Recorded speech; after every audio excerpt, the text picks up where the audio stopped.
guys aware that we almost see no titties in movies anymore? And we only see dicks. Hey, anybody notice this? Yes! I love titties! Big old titties!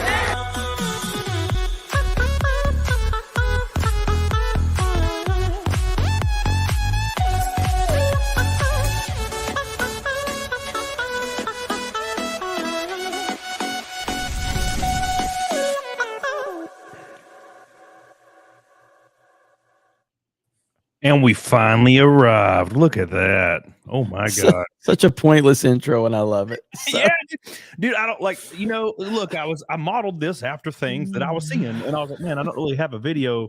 And then I saw that one just in my downloads, and I was like, that's it. That's it. That's it. So it worked out. How you doing, man? Welcome. I'm good. Sorry. I got women bringing me drinks here, so but I'm doing good. I'm sorry for making you late. Fuck you though. I had a really good conversation going with Angry Joe and Young Ripa, and your stream time fucked it up and I had to end it. So fuck you. That's why I scheduled it for this time, because I knew that would happen. You fucked it up. You fucked it all up. But we're here. Let's get this party started. Yeah, dude, it's gonna be real exciting, and yeah, dude. All I remember from Angry Joe, other than like a few of his tweets that pop up every now and then, was his interview with, what was that guy's name? He was like called Major Nelson or something. He kept like grabbing the mic away from him when they were unveiling the Xbox One years ago. Yeah. And I was like, and Angry Joe's like, stop! What are you doing? Stop taking my mic, man! And I'm just like, what the hell's happening? That was wild as hell. That was cool. We had a good talk though. Been trying to get with him for a couple days, but him and Ripa had a good cordial conversation, hashed out a few things, and probably going to do it again very soon. So it was good stuff, man. So I'm happy about that. Well, rock on. Well, I'm glad to have you here. Everybody in the chat, by the way, make sure you like this goofy ass show. Very, very important. We got to beat Gary. That's the whole goal. Smash the melee button. Snake brown Pit up. rise up. I see Snake Pit's already in the chat. They're already rising up. Let's get this party started. Let's go. And by the way, guys, if you're not aware, Mr. DDAYCOBRA is going to do Fight Milk if we hit the Fight Milk goal. So we'll add another one to the list. See if anybody can beat Gary. Gary was able to down them bitches. I don't know why. It's like he had practice. It was weird. So we got Beardo here at Geeks and Gamers HQ, and he's a hell of a fucking cook. And he just cooked a nice dinner. And I am not looking forward to downing any milk at all. So we'll see. My strategy is I just don't eat until this happens. I got a stream after this too. Fuck you, man. We'll see. We'll see if I'm able to pull that off. Hell yeah. Well, thank you, Derek Cuda, by the way, and thank you, Christopher. I appreciate you guys for your super chats and all the gifted subs. Watermark, you're goated. Carnage, you're goated. I love you and I appreciate you. So, dude, let's start off with something real tame. And hang on just a minute, man. Let me go ahead and whip it on out. What's up? Oh, dude, I forgot to kiss. It's just coming. Oh, geez. Oh, dude. Oh my God. I know the chat already knows. That was wild as hell. I saw that happen last night, and then the screen, of course, cuts off. And I'm just like, so is this like the end of Saturday night? Bro, like, oh man.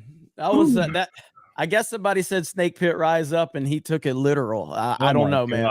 Although that would have been the mini Snake Pit, because there wasn't a whole lot. Dude, it looked like a pinky. I was confused. And I was like, man, is this me? I don't know. That was wild. Yeah, I mean, look, I said this on CobraCast last night, but it's like, yeah, look, it's Gavin McGinnis. We kind of knew we were kind of flying pretty close to the sun. You know what I mean? Yeah. Like, I know Gary texted me right before the show. He's like, you ready? I'm like, I don't know what the fuck's about to happen. He goes, neither do I. Regular show. And I'm like, okay, let's go. Yeah, dude, I was talking to Gary, and I was like, this is going to be spicy. And he's like, yep. And I was like, well, I did not understand how foreshadowing that statement was going to be. Yeah, man. And it's, I mean, it's ridiculous. And I don't really care about trolling. I don't care about that. Is a blatant violation of YouTube TOS. Yeah. So it was clearly intended to get the channel in trouble, which is bullshit. But it was wild, man. I did not know what the fuck. I'm like, are you kidding me? But at the same time, as soon as it happened, I'm like, there it is.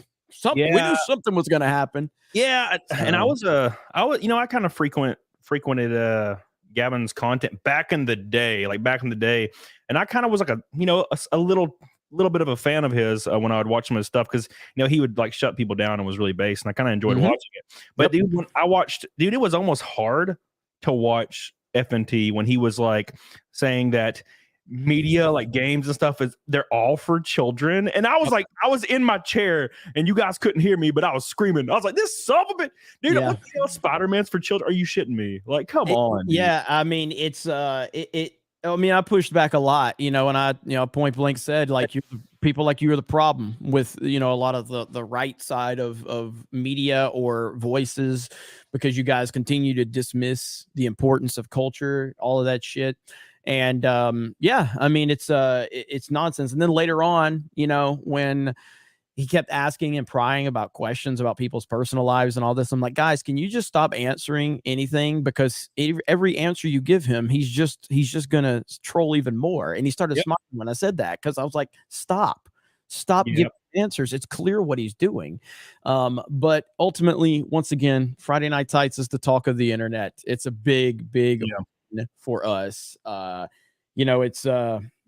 It's just part of it, man. We just continue to find ourselves in situations like that. And that's what I told Gary. I was like, Gary, if you had me on FNT, I wouldn't pull my penis out, probably, maybe. Like, come on, it's the standard now. I take my shirt off now, sure, but like, no penises, man. That's he tried to get everybody to take their shirt off. I didn't fall for that one. You ain't gonna get me to either. So everybody don't look like you. So yeah. Well, dude, it's just, you got to just eat every time you see steroids when you're within your vicinity, you just eat them. That's what I do. Go to the gym, you see them laying around because it's like really loose. You just put them in you. Just like a video game. Just to pick up the health packs. Power up. Yeah, dude. Yeah, exactly. So yeah, dude, it was wild as hell. It will definitely go down as one of the FNT moments for an all-timer. It's an all-timer. Damn sure, yeah. And just whether it's FNT, Geeks and Gamers, we have the Zack Snyder moment that will never be forgotten. Now we have the Gavin McGinnis moment that'll never be forgotten. Yeah, and to me, it almost seemed like he was being a contrarian just to spice, like just to be that way on the stream, in my opinion.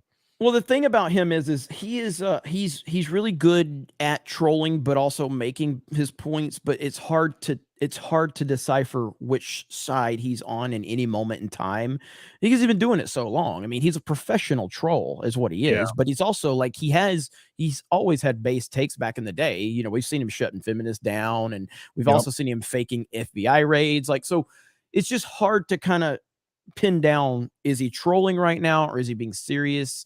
I think at his core, he does not respect geek culture, video games, superheroes, all of that. And I think he's made that point clear over the years, but it was hard to kind of figure out which way he was going. He also kind of, I guess, he also felt like we were all just a bunch of losers in life that didn't have anything going on. And that blew up in his face. So yeah, it is what it is. It's how people that are part of the old media see anybody that's on YouTube or Twitter. They're like, oh, well, they're just YouTubers. They're nothing. They're nothing. Even though YouTubers are pretty much in the forefront of all entertainment now. Medium to long form content on YouTube is blowing up. There's more. You look at FNT, dude. There's 150,000 views after one day of posting. Well, for a stream, that's nuclear. I mean, there's only 2 streams maybe that beat that right now. Like, FNT's been something else, man, and it's been thankful. I'm thankful to be part of that and have Geeks and Gamers part of that. And Gary's a fucking rock star, and so it just continued to grow. I mean, I remember because we have Tuesday Night's Main Event on Geeks and Gamers, and that's going in the same kind of path as Friday Night Tights. Friday Night Tights took off when we brought Alex Jones on. Yeah. And I was going to bring Alex Jones on Geeks and Gamers, but I felt like, called Gary, I'm like, I think FNT is the bigger platform right now. And Gary's like, fuck it, let's do it. I'm like, all right, let's bring Alex Jones on. And that took us to another level. Luckily, he didn't pull his dick out, so it worked out really good for us. Dude, that would be the dream, to get Alex Jones on my goofy ass show. I don't even know how you do that. Just hey, Alex Jones. I can text him right now. There you go. See, it's the wildest thing the wildest moment is when Alex Jones sent me a voice text, and I'm like, oh my god, what the fuck kind of world do I live in where Alex Jones is voice texting me right now? When his phone got confiscated, I was like, are mine and his text messages going to be caught up in that fucking shit? Dude, one day. One day we'll have Alex. I love that. Dude, I don't give a damn what he says. I don't care. Dude, I love that man, and I can't stop loving him. Just have, I don't care what happens. I'm just always like, I love this man more than anything. By the way, Matt himself over on Rumble just dropped a $100 Rumble rant. Nice. What's up, Diggity Dog? Thank you. He's currently beating all of YouTube right now with that one Rumble rant. Thank you so much. I love you, Matt himself, and I will post that video tomorrow for you because I know you asked for it about my goofy ass studio. You're going to be underwhelmed, by the way, because it's just a damn room. There's nothing special about it. So, but dude, that's neither here nor there. I want to know the thing I always want to know, man, when I bring people on is how the hell did you get here? Like, how did this happen?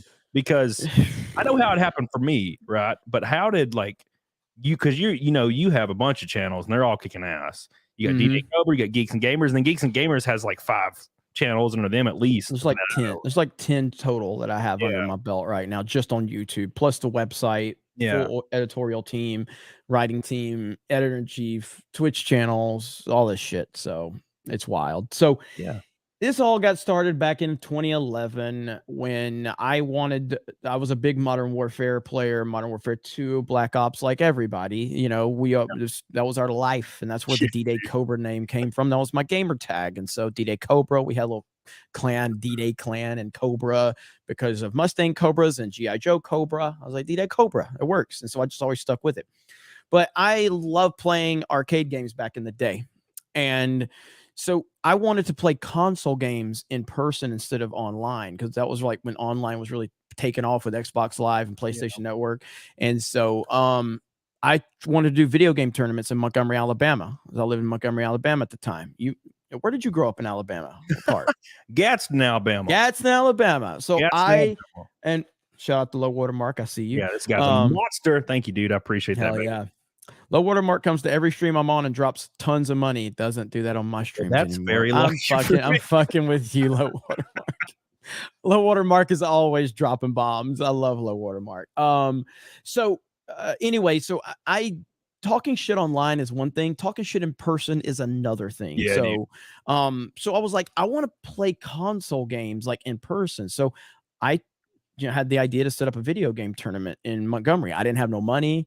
I have no, resources. I just had one Xbox 360, one copy of Black Ops, and 2 controllers, and a TV. But people started coming up, and they heard me talking about it, and they're like, "You can borrow my TV, you can borrow my Xbox, you can borrow my Black Ops." I'm like, "Oh shit," So I got the money up and I rented out an old Sam's building for a night. We put some flyers together. I went to a local GameStop, which I know you're familiar with. And I asked a couple of the managers that I knew, I'm like, "Hey, if I print these little flyers up, promote this game tournament, can you put them in every bag?" And like, "Yeah, cool. As long as corporate's not here, we can take care of you," yada, yada, yada. And, the first tournament had like 60 people showed up in person, which is fucking phenomenal. It was just a random retail. That's huge. So it ran terribly, but we tried it. And then people will come up to me afterwards, shake my hand. They're like, "Hey, we like this. It's community based." So I did a bunch of those tournaments. Somewhere along that way, Geeks and Gamers, the name, I came up with the name Geeks and Gamers, and I wanted to build it into a storefront to have tournaments and everything, but that never actually happened.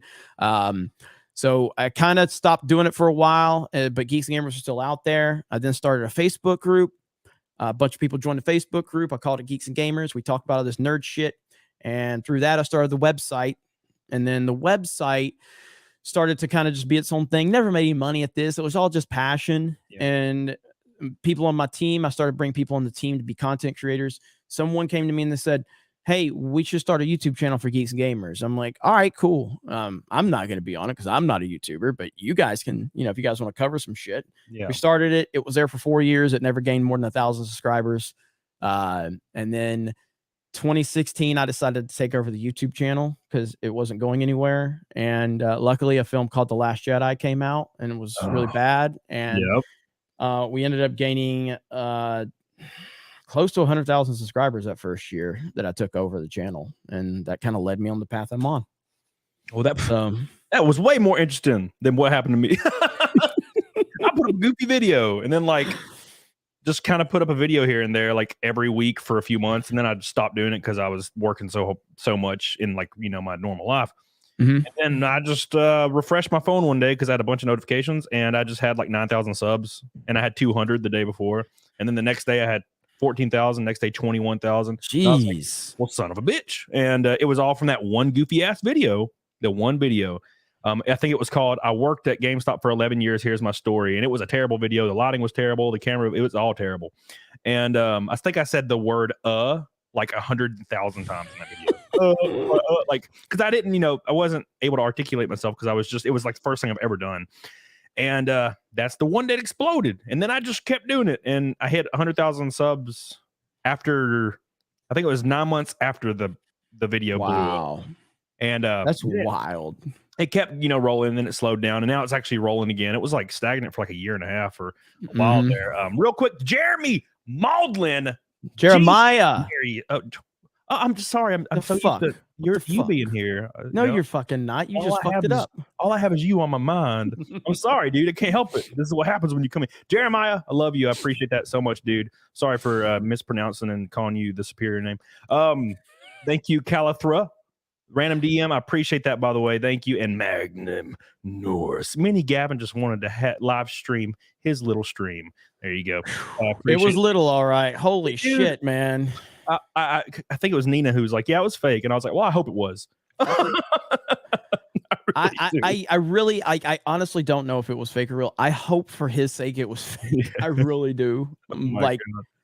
Because I don't know why any human would pull that thing out if it was real.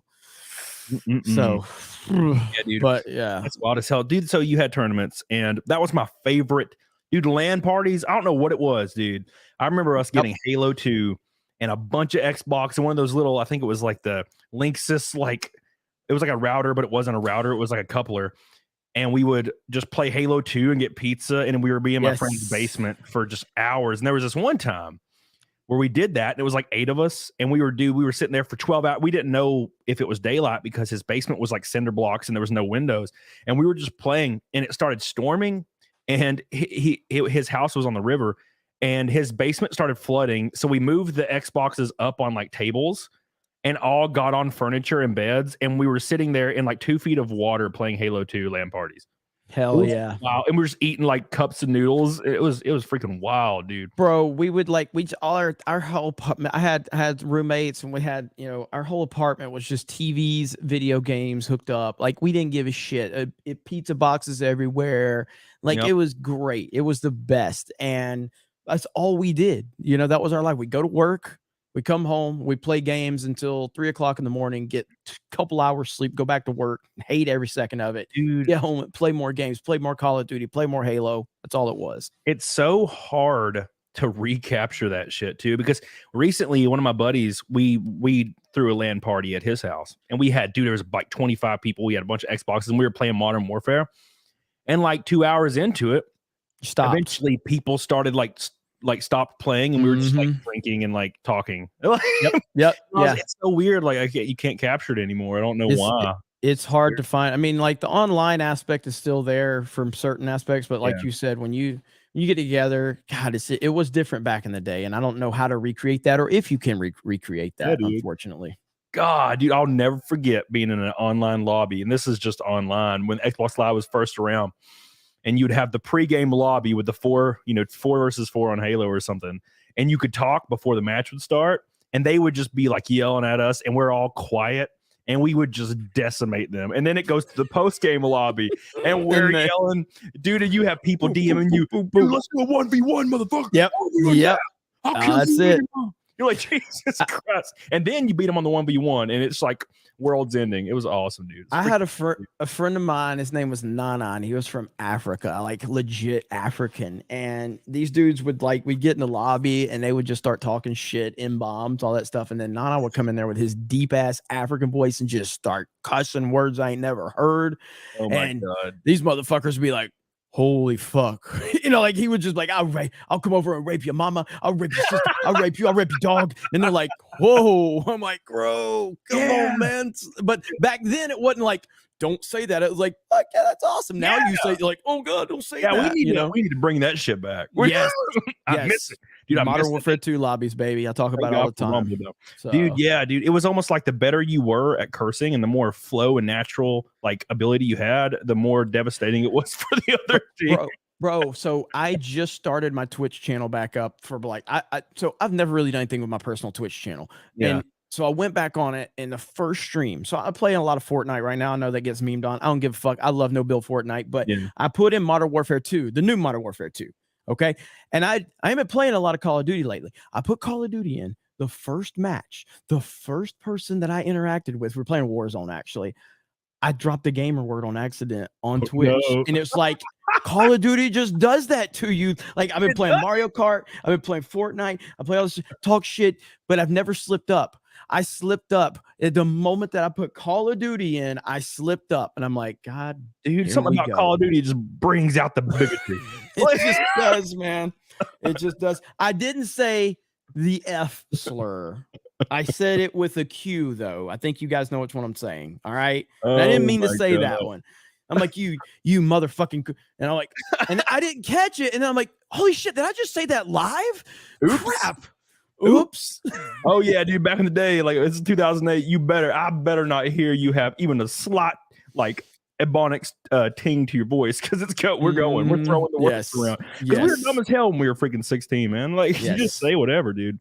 And wild, the F word never actually meant gay, by the way. It always meant like you're a loser or stupid or whatever. And the fact that it's been, like manipulated into it's such bullshit. You know what I mean? Yeah, dude. So, it's white college women. They ruined everything. Yes. Damn. Yes. Shout out to Yellow Flash. Always bitching about them white women. Always is. God, I wish I didn't love their asses so much. I know.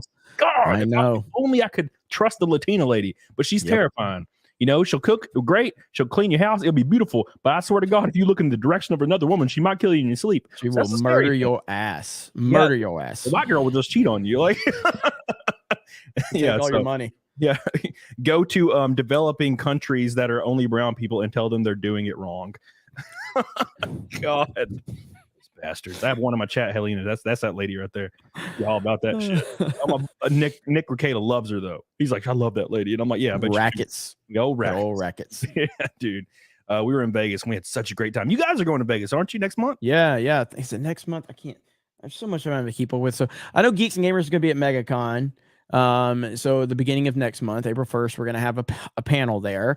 So it's on Saturday. So we're going to have that. And then we're doing the Friday Night Tights meetup in Vegas, I believe next month, at the end of that month, or either the first of next month. I can't remember. Then I'm going to have the Geeks and Gamers meetup in Orlando. So there's so much stuff going on, bro. So much. It's called anxiety. Yes. Yeah, dude. It's just, dude, I don't know how I deal with all the shit that I deal with. I really don't. I don't know how I manage everything that I've created. I have no idea. I really don't. Like, I'm back and forth between Orlando and Pensacola right now. With Geeks Gamers HQ. I still have everything back in Pensacola, all that. My house, my family is set up and everything like that. So it's like I'm juggling so much, but it's just necessary. Yeah, and a lot of people, that's a great point. A lot of people, especially viewers, have no idea. Like they'll ask you, why don't you just do this thing? And I'm like, I don't think you realize like how much goes into this, man. Because me, like April 1st, I have a race in my like minor NASCAR series. Yeah, 4 days after ask you about that here in a minute. We'll keep going. Yeah, dude, sure. 4 days after that, I'm flying to donut operators like gun weekend he's having. We're going to shoot guns and do that shit, and then a week later, I have another race. And then like a week later, I got to go to like a convention. And then like there's 3 conventions in the next 2 months. And then I have 4 races. It's just, dude, it's wild. And it just never stops. And then, of course, there's, podcast streams and videos all littered in between all this. And people are just like, they think that, oh, why don't you just put out a video, dude? And I'm like, I'm in Jamaica. What are you talking about? Put out a video. Why don't you just take a break? And I'm like, dude, I have a mortgage. What do you mean? Take a break. Yep. Take a break. No way you can take a break. All right. I want to ask you about this. I want to know about this NASCAR stuff you're doing. So how did you get involved in that? Because I used to be a mega NASCAR fan. Yeah. And I love racing. I used to do a lot of drag racing when I was younger. Got a lot of suspended, license. I've never been in a wreck, knock on wood, but I love racing, and my family did a lot of racing growing up in Alabama. So I need to know about this.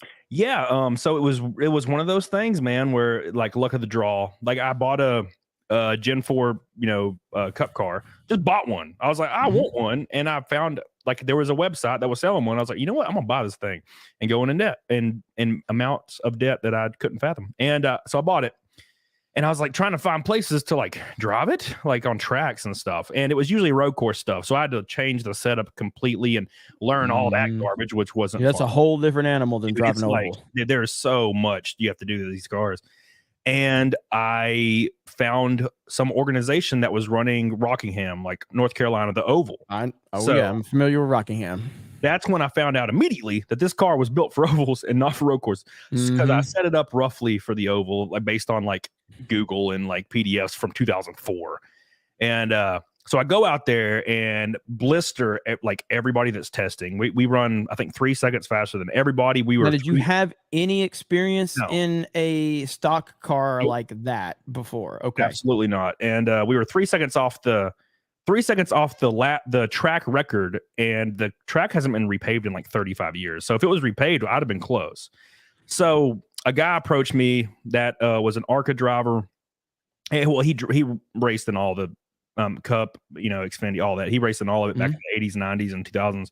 And he started his own series that has affiliations with NASCAR and ARCA, called the Grand National Series, kind of like using the same name that NASCAR used back in the 70s and early 80s. And he's like, dude, you should come run with us, see how it feels. And like your first couple of races, we'll take it easy and kind of, see what happens. And I went out there and we just started racing, and there's people there. 10-time ARCA champion, Frank Kimmel, wins almost all of our freaking races, just lapping my ass. And I went out there and we started getting better and better. I started, I've been setting up my car and I'm starting to get way better at it, and start finishing the top 5 more often, and start, marching towards the front. And then the season ended and I was sad, and I've wrecked a bunch too, which is fun. And then that's how I got into it. And then now there's more opportunities presenting themselves. I've been talking to truck teams, Xfinity teams, talking like development programs. I don't know how far it's going to go, but I'm already 33. So that's like 70 basically in the racing world. Yep. But that's kind of how it all started. It was just luck of the draw. And I met the right people through networking, and, I'm not super terrible at it. So it all worked. That's awesome, man. Hell yeah. That's cool as hell. And by the way, thanks to Complete Defiance, saying it's not really that complex. We do what we have to when we have to do it. Some people flake out. Some people step up. Y'all step up. Assuming he's talking about our badasses and our muscular bodies. I appreciate you. Yeah. Defiance. 3rd Red Boy today on YouTube. YouTube is now beating Rumble Rants. And we are almost halfway to Fight Milk. Look at that. Look at that. Halfway. We're Thank you 600. guys. Oh my God. Thank you guys so much. So. I appreciate you. Make sure you like this stream in honor of my boy, Jeremy. Make sure you sub to his channel if you're not, and mainly sub to mine. He's doing already great. Yeah. He's already doing great. We don't need him. No. That's cool though. I'd love to come out to the track sometime, man. So you just gotta let me know when you're in the area. So you're more than welcome. We race Georgia. We have a race in Montgomery in a month. We race Tennessee, Indiana, Pennsylvania, North Carolina, South Carolina, and Virginia. Okay. So we race all over the East, and it's gonna be a lot of fun. And you can totally come out. It'd be a hell of a fun time. So. I love that, dude. Hell yeah, man. Oh, so I'm loving it. I'm loving it, dude. I grabbed a new Mustang up there. So dude, man, why is it? What is it about people always shitting on Mustangs? I don't know. My Mustang, like. So I've owned Camaros, I've owned Mustangs, and I just recently got rid of my 300ZX twin turbo, which was a fantastic car. But there is nothing that sounds like a Mustang with the proper custom exhaust system. Mine is essentially, if you saw mine and you don't know anything, you're thinking it's a Shelby. It's not a Shelby. It's a GT, but it looks like a Shelby. Yeah. And it runs like a Shelby, sounds like a Shelby. It's got headers. It's got a Boss 302 intake on it. It's got a custom flow master system. It's straight piped to some extent, and it sounds so fucking mean. And it's got the custom grill on it. And it will get a GT 500 front end on it. So it will be a Shelby when it's all said and done. But I don't know, man. Mustangs are just, look, if you get a stock Mustang, they kind of look gay. If you don't put, like, I've got lowering springs on mine. Yep. So putting lowering springs on a Mustang is the difference between a girl with an ass and a girl without an ass. 100%. Okay. Yep. You gotta have lowering springs because their stock looks so bad. I just think they look terrible. So when you actually do some customizations to the Mustang, I think there's a few cars out there that's within reason, that's affordable. I mean, sure, if anybody wants to buy me a Ford GT, let's go. You know what I mean? But I don't have $500,000. I ain't Camelot. I ain't got that kind of money. Shit. Okay. But yeah, so I don't know, man. I think it's just because Mustangs are kind of the standard American muscle car from like an affordable perspective. They're not Corvettes, but and so I guess that's what it is. Yeah, dude. So I have a 2015 50. What up, ruined Leon? Hey, 221B Tactical. 221B Tactical. You can go get your Geeks and Gamers merch over there. Hell yeah, dude. So I have a 2015, just 50. It's the Coyote. Yeah, Coyote. It's got the performance, so it's real low to the ground. It's got racing springs on it, and I cut the exhaust off. Cut the exhaust off and went straight out the back with the Roush Racing exhaust, and it sounds beautiful. It's just such a beautiful sounding car. The exhaust note cannot be matched, man. There's something about it, dude. I'll hear Camaros go by. I'll hear other cars go by that have big ass engines and a lot of power, and they sound like farty and weird. But then the Mustang goes by and it's like sounds like music. Deep and mean, and it purrs is so good. And I'm not by any means like loyal to brands or anything like that. There's something about it, and I don't even drive a Mustang ever, but I love that car. And I'm not loyal to brands either. I mean, I'm never like, even back when I was in the NASCAR and I was an Earnhardt guy, I wasn't a Chevy guy per se. Yeah. I was an Earnhardt guy. I didn't care if it was Chevy, Ford, or where. I'm not married to brands in cars, but Mustangs are just something special when you do them right. Yep, 100%, dude. And they and especially the I forget even what gen, the S550s, man. They handle great. I've taken mine to a road course. They handle really nice, and they got the independent rear suspension. So, and they're awesome. With the Fairlady, with the twin turbo, those, I don't know if you've ever had a 300ZX twin turbo. I've driven one, but I have never had one. If you pop the hood on that thing, holy shit, dude, they are impossible to work on. I mean, they're impossible. There's just no room, no room to do anything. So there's so much labor involved with doing the smallest little thing on those cars. So I remember I took it to a local mechanic one time, and he was just like, I don't know what to do. And I'm like, bro, like, because it's like, I just need you to, because I had some minor issue on it, but I had to end up taking to a 300ZX specialist in Mobile, Alabama, which they're fantastic, by the way. Yeah. But like a regular mechanic, so just look at it like it's an alien, dude. You know what I mean? Yeah, dude. And so that's the weird thing to me. And by the way, speaking of weird thing, Trent Westbrook with a Ferrari red $100. Ferrari red. My God, dude, these people are just laying down reds over and over. I know it. You gotta love it, Trent. God, I love this man. He's so beautiful. He sent me a bunch of stuff he used to work on back in the day, like posters and stuff where he did art, and they are freaking kick ass. Thank you, Trent. I love you and I appreciate you. But let me give an example. My cup cars, I actually have a couple of them. And you can open the hood and there is like free space everywhere, and then the engine. And you can just reach in there and touch anything, take off anything immediately. It's so quick, and there's so much room, and the engine's like the size of a house, and it still has all that room in there. And dude, I love working on old cars like 60 Mustangs, early 70s Mustangs, Camaros and stuff like that, because it's all so accessible. And now, dude, you open a car's hood now and it's like, dude, I have a new Dodge 2500 6.7 Cummins turbo diesel for my hauling my race car and shit. And when you open the hood on that, it looks like an alien spaceship. There's like turbos everywhere and batteries and shit, just this mountain of stuff. And I'm like, there's no way in hell I'd ever even reach in there and touch something. Yep. That thing would erupt in flames. I heard that. It's overwhelming. Too damn much. Now, can I drive your car ever? Like, can you get me on a track where I could drive your car? A race car? Yeah, dude. Yeah. Yeah, like shit. I had Jeff Gordon's. When I worked retail, I was a manager at a place called Food World back in the day. You remember Food World? You're from Alabama. You remember Food World? Come on. Most people had never heard of it because they ain't from the South. Like Giant Foods, boy. Yeah, they had Jeff Gordon's Pepsi car out there. Yeah. And they were displaying, and the guy let me actually get in it and pull it back into the trailer, which was cool as fuck. Yeah. But I've never actually driven one because I don't want to pay for like Richard Petty driving school. Yeah. And all that shit. I ain't do it anyway because it's gimmicky. Yeah, it's they use old like 604 engines and real low power Yep. engines, small block engines.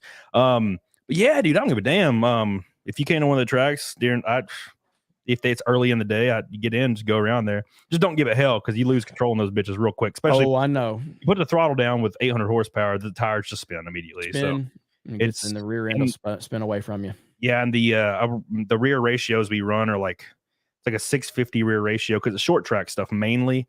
So at the beginning of the year, what's the biggest speedway you've raced on? I've been on Daytona. You have been on. Okay. So you've wrecked immediately. Yeah.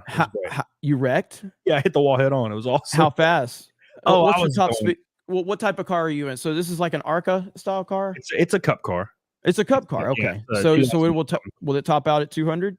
Yeah, if you put a 365 rear end in it, yeah, it'll top out at 210, 215. Okay.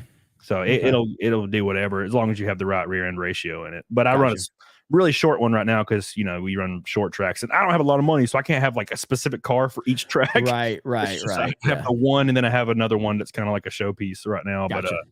But Neo says, hey Jeremy, Pensacola resident here. You didn't happen to be a member of that one-star club that used to meet in the parking lot of Sam's Clubs on Airport Boulevard on Saturday nights by any chance? That's very specific. But I not for Pensacola. So when I was doing so back in the day, I had a 97 Z28 6-speed. It was black. This is back when I was big into like drag racing and so we used to do that meeting at Sonic. We used to meet at a Sonic every Saturday night and go out there, and then we would go out to I think it was Steelfield Road, right outside of Panama City. And we would do our racing and all that bullshit until the cops would come, and then Vin Diesel will come out there and beat all of us, like the Fast and Furious. But I'm familiar with that type of, obviously, that culture, but I was not involved in anything in Pensacola.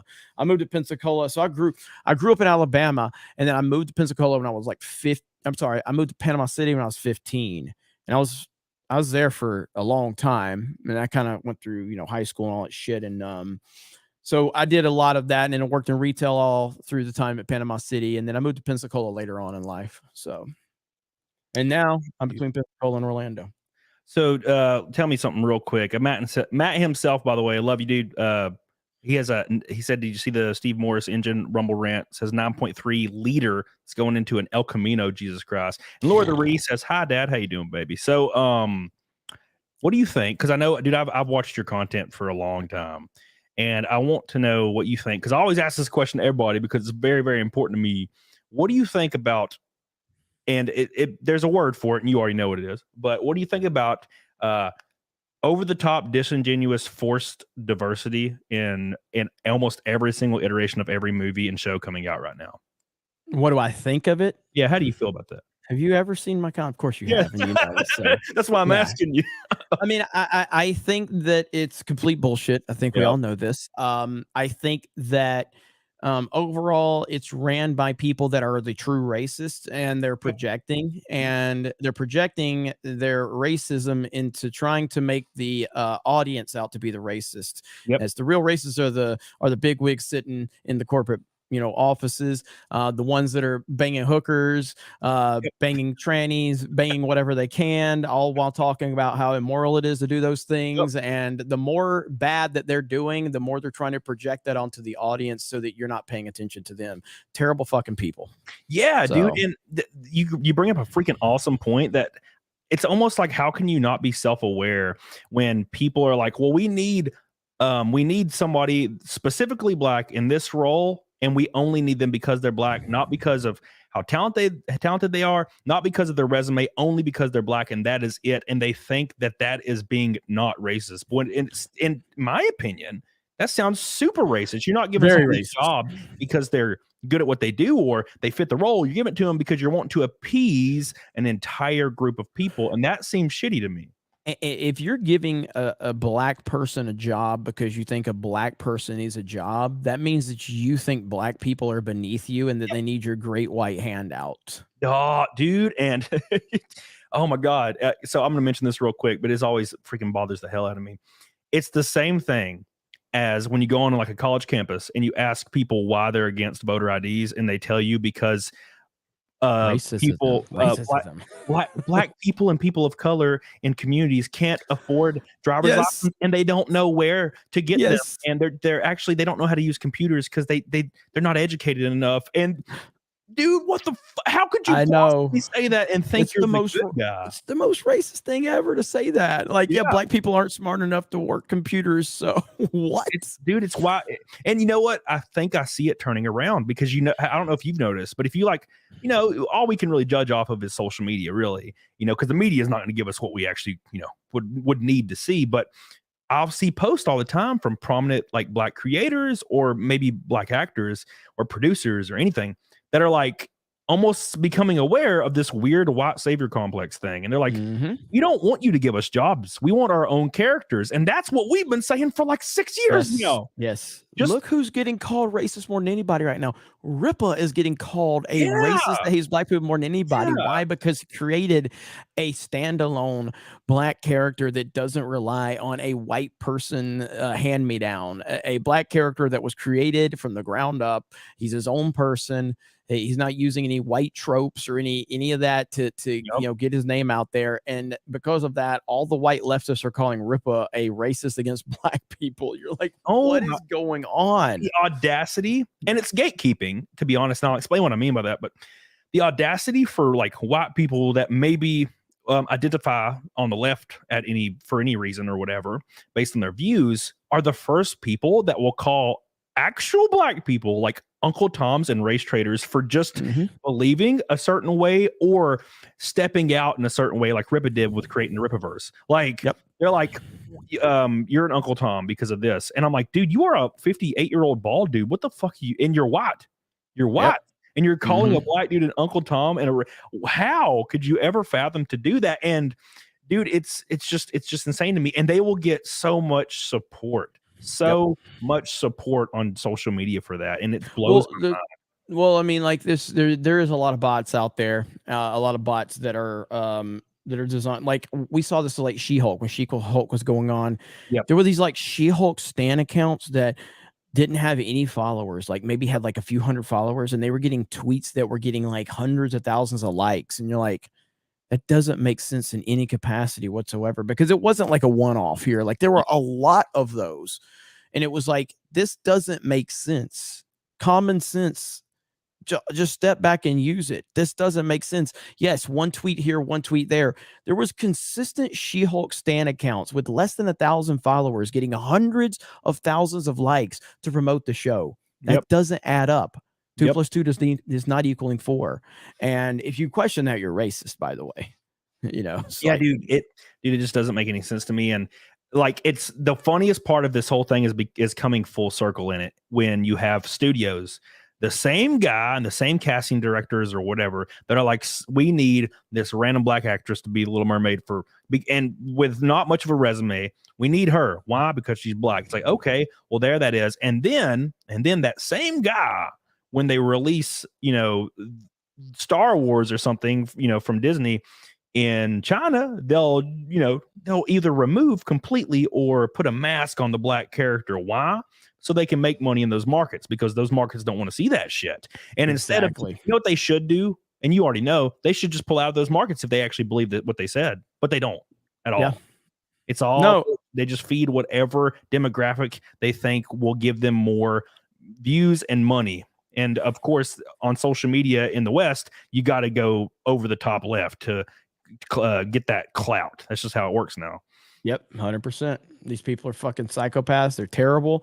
And the more you call them out, they have these mentally ill people that will just continue to defend them at all costs.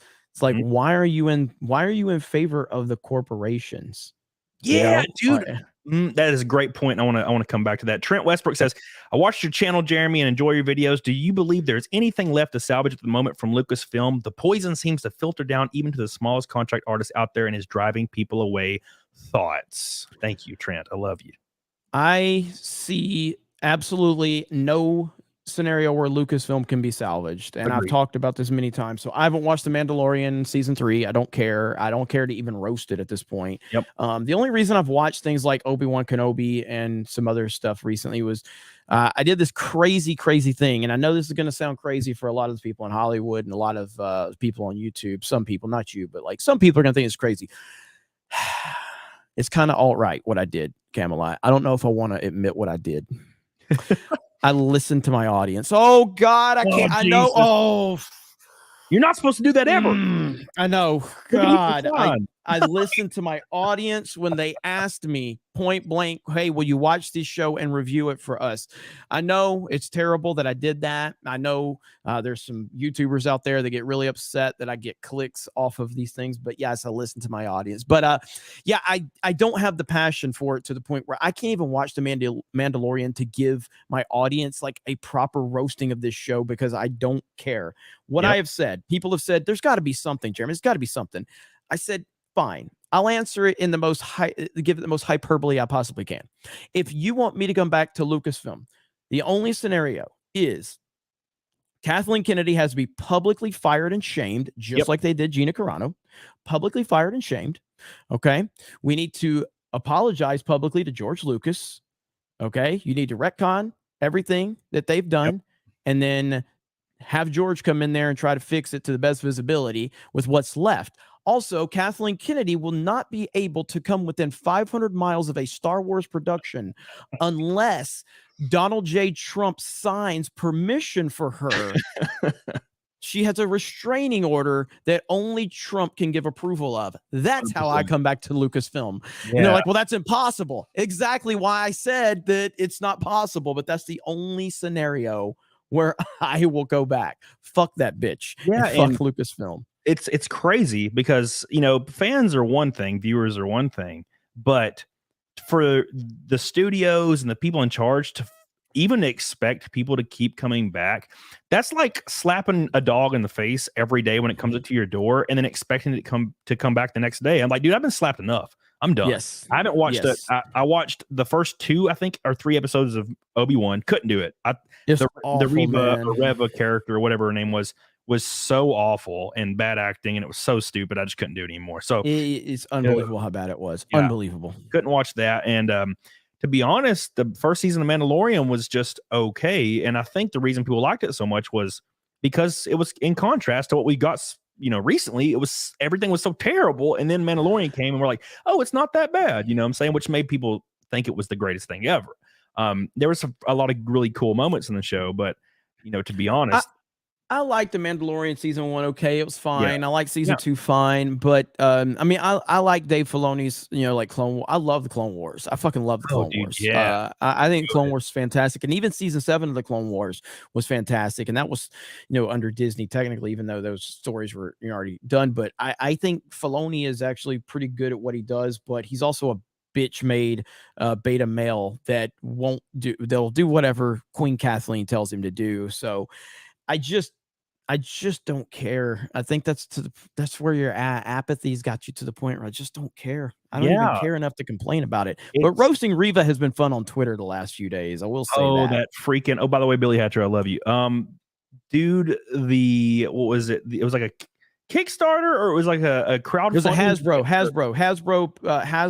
Hasbro put together a crowdfunding campaign. Like they've done a lot of things. Like they had a G.I. Joe one that they did that got funded within 24 hours. At the same time, the Reva campaign was going on. The Reva campaign failed miserably to get funding after its whatever it was, 45 or 65 day period. And that was after the Ewan McGregor did that viral video talking about how the actress is facing all this racism. They got like 20 million views. Star Wars account was retweeting this Hasbro thing, and it failed miserably. It never got funded. It's because she's a shitty character. Like character's awful, and the acting was so bad that it was really hard to watch in certain scenes. Yes, this is a joke, man. It was like watching a high school play. And I've actually seen that actress in things before, and she wasn't that bad. And I'm like, why is she so bad in this? Like, she was bad. Oh, really bad. And really bad. Going back to your point with the Ewan McGregor thing, it's almost like it's became marketing 101. Whenever a movie is coming out and people know everyone knows, especially people in the studio, they understand this movie is going to get panned by audiences because it's going to have that forced bullshit going on in it. They always have to release that statement where they're like, actress or actor speaks out against the trolls being racist. And they're like, I don't care if you don't, this isn't for you. You don't watch it. And I'm like, dude, that hasn't worked in years. No one cares anymore. Like, you can only throw the word racism around so much to where now it means less than it ever has. It means nothing anymore. Like, dude, it goes in one ear and out the other for me. I don't even give a damn. Right? So, honestly, I actually get upset if I don't get called racist at this point in time. It's just a compliment now. You know what I mean? Like, oh, I haven't been called racist today. I guess I haven't had a good video in a few days then, because being racist just means you had a video that got a lot of traction. I was never called a racist until I had a successful YouTube channel. Dude, that is for damn sure. That is for damn sure. But luckily, being us, like, we lean into that shit because we understand like where we're at and we understand who we are. Somebody can call me a racist all day and I'll just agree with them at this point. I'm like, yeah, you right. I don't like anybody darker than me. Get out of my face. Like, just lean into it. It's so stupid now. And you'll notice that the only people that can get canceled now are people that are still residing, like, I guess, on the left of that spectrum. And they're trying because they're still used to that 2014 to 17, like, mentality to where if anything comes out that can be spicy, you got to apologize immediately. And when you apologize, you lose and they tear you apart. It's the same thing that Jordan Peterson said years ago to Ethan Klein. He's like, eventually, you know, these people you're catering to will destroy you when you make one wrong move, and it happens. So either A, you have to always walk on eggshells for the rest of your life, or B, tell them to each asshole. And that's what I've been doing for years. Damn. Well, this all started for me in 2017 because of Trump, because I voted for Trump in 2016. I didn't publicize it because, you know, I kind of came from a time where your politics really didn't matter and you really weren't supposed to blurt it out anyway. Who cares who you voted for? Yeah. But I started to see social justice activists kind of like, they would see like, oh, I heard so-and-so's a Trump supporter. We should out them. And it's like, it's like, okay. And then so I was like, I don't want to build an audience that's going to get offended if they find out I'm a Trump supporter. You know what I mean? I don't want to build an audience for that. So I was like, if that's the case, if you're just here to try to find out my political opinion to then weaponize it, I'll just weaponize it myself. Fuck you, I voted for Trump. What are you going to do about it? What are you going to do about it? So that's why I talk about him so much. Like, at the end of the day, yes, I'm a Trump supporter. I'm very proud of Donald Trump. I will vote for him in 2024 very proudly. The reason I talk about it so much, though, is because the freaks out there on the left have made it to where you can't talk about it, or they want you to feel that you can't. And my idea is I'm going to talk about him so fucking much, you're going to get tired of hearing about it. Yeah. And so that's what I do. That's what I do. Yeah. And dude, yeah, exactly. It's a great point, because the entire tactic, and I've like analyzed this with my dumb redneck brain so many times.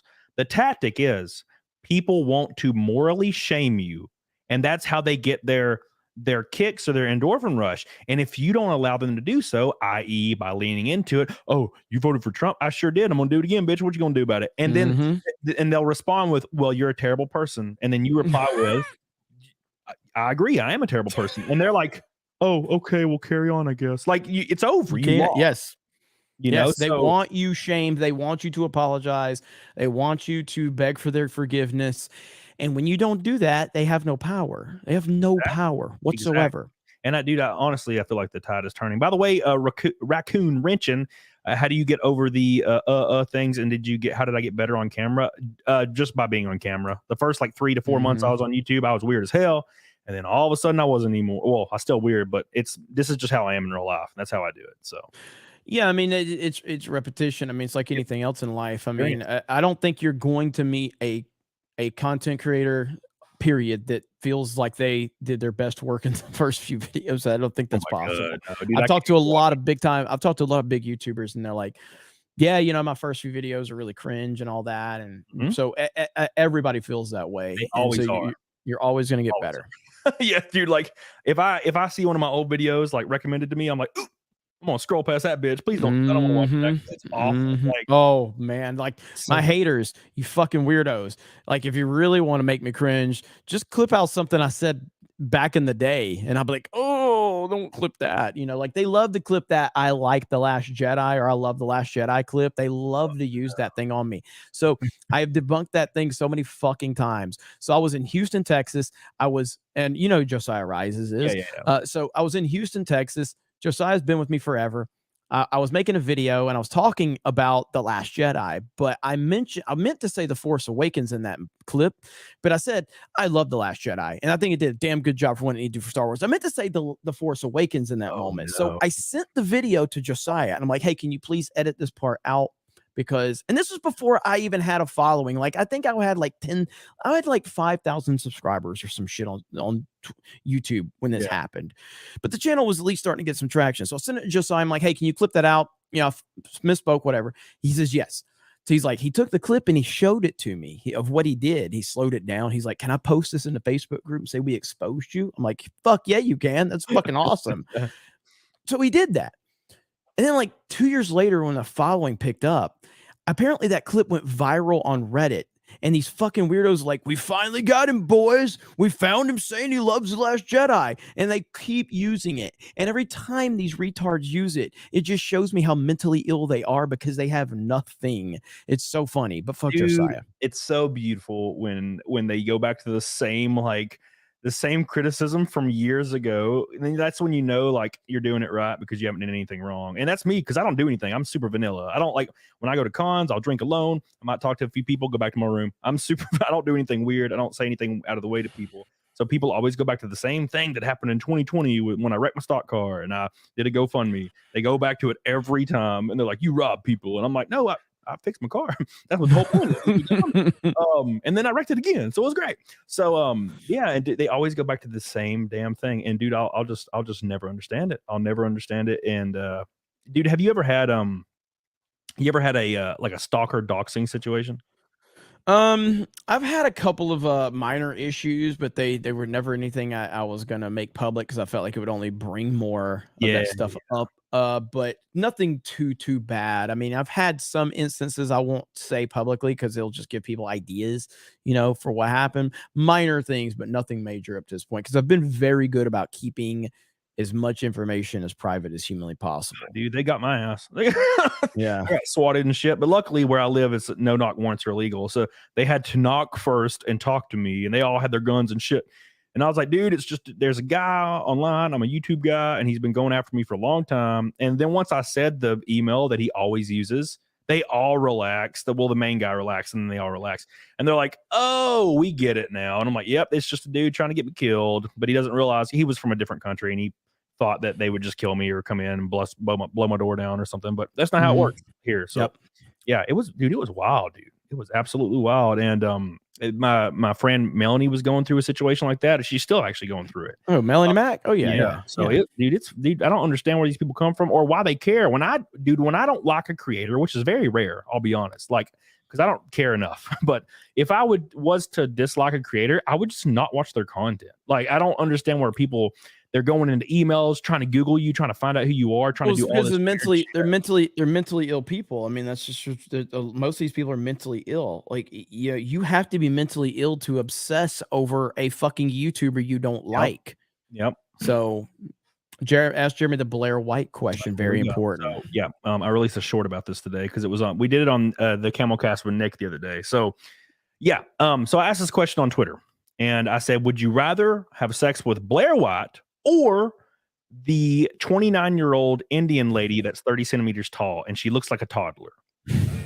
This is kind of like the Andrew Tate thing that went viral the other day almost. So it's like, which one you do? And I said Blair White because I'm like, dude, I like at least I could probably, finish, like, because not the Indian lady. I couldn't do it. I wouldn't even be at half mast. It wouldn't happen. So, it's a hard question, but I know the obvious answer for me.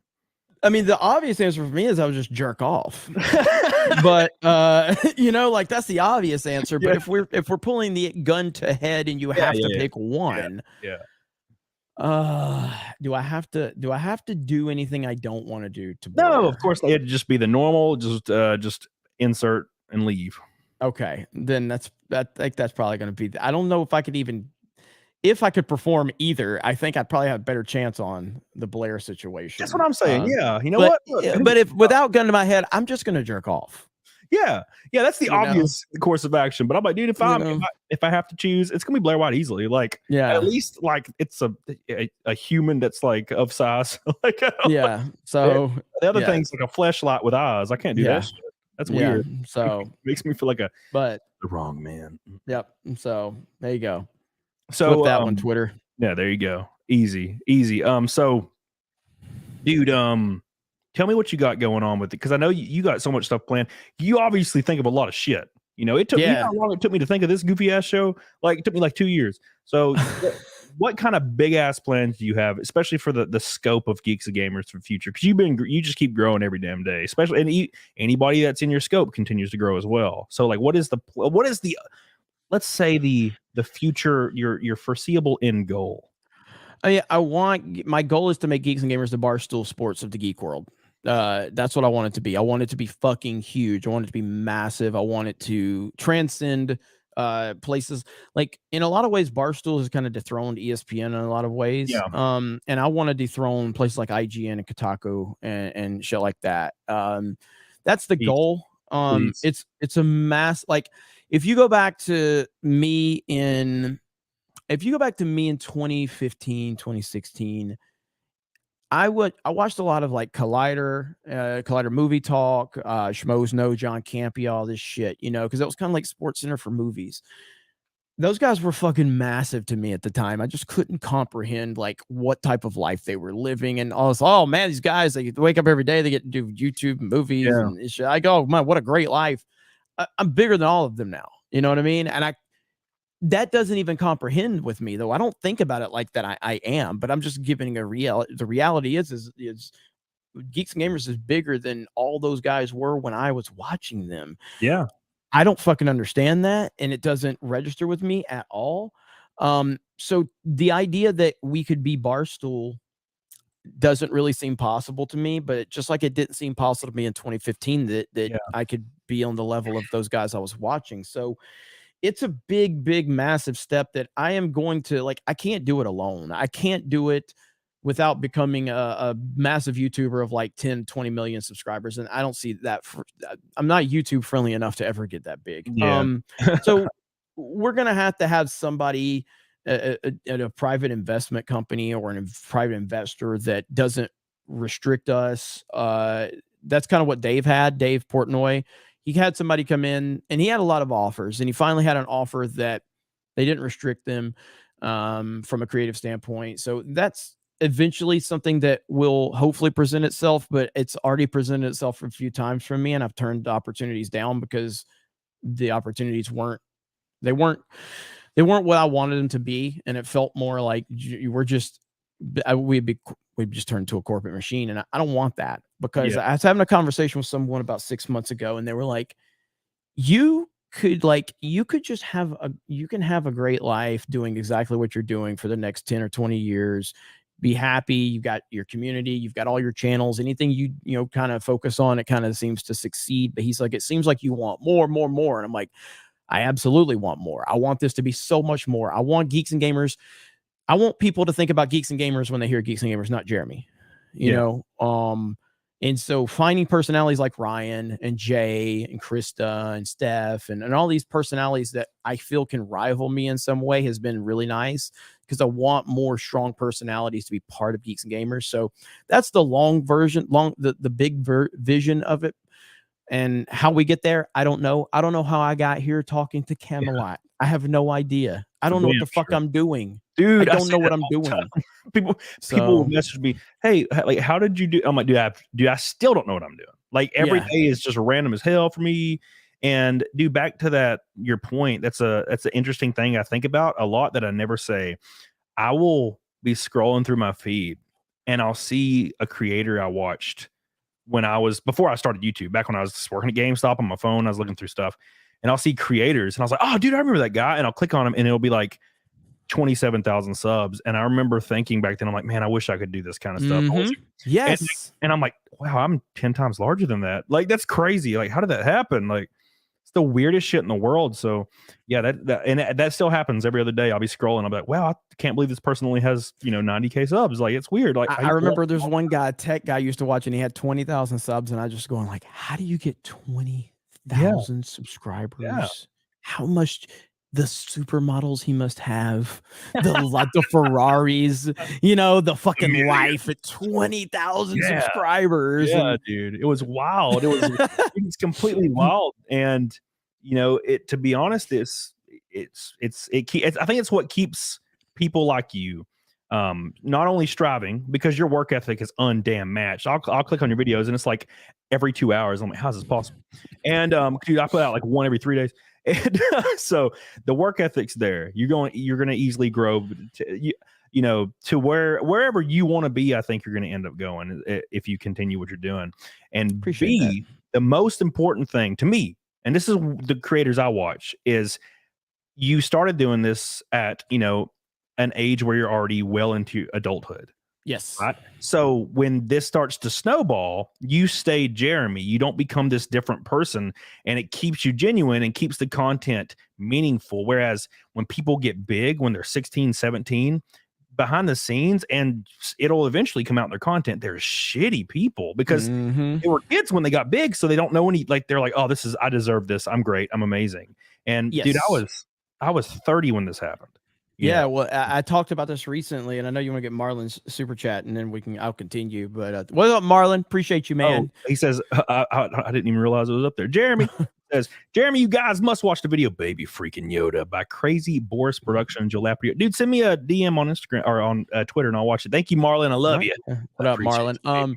Yeah, I've talked about this recently, but I'm glad I didn't get to where I'm at when I was 20 or 22 or something like that, because going through retail and working retail all those years and going through that grind and seeing how shitty the corporate world is, it made me who I am. So like that whole Zack Snyder thing that happened, last year or whatever, 2 years ago when it was, I don't know if I could have dealt with that if I was like a 22 or 23. That was fucking horrible. Like, it was fucking horrible.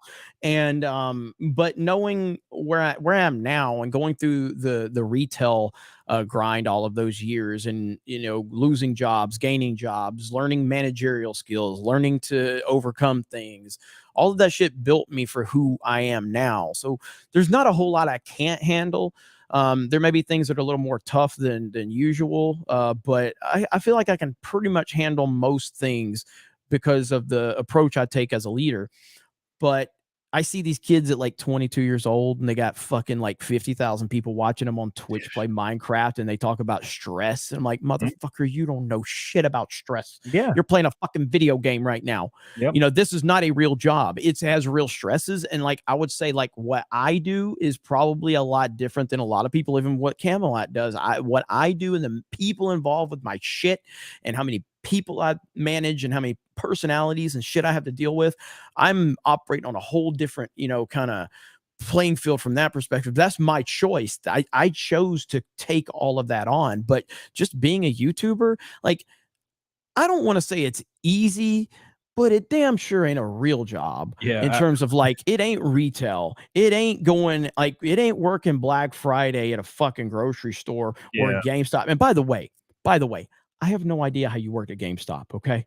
I know people that worked at GameStop. I don't know how you dealt with that shit. I don't know how you dealt with that fucking same phone call every 10 minutes asking about the new Nintendo when they actually meant the PlayStation or the Xbox because they don't know what the fuck they're talking about. It was wild. I don't know how you deal with that. White ladies. Freaking old white ladies, man. I don't know what the hell it was about, but they ruin my damn life. Like, it's just old white ladies. Now, there would be different people, different colors and different, genders, but it was mainly old white ladies that would get so brutally mad that I thought they were going to come back and shoot me with a shotgun.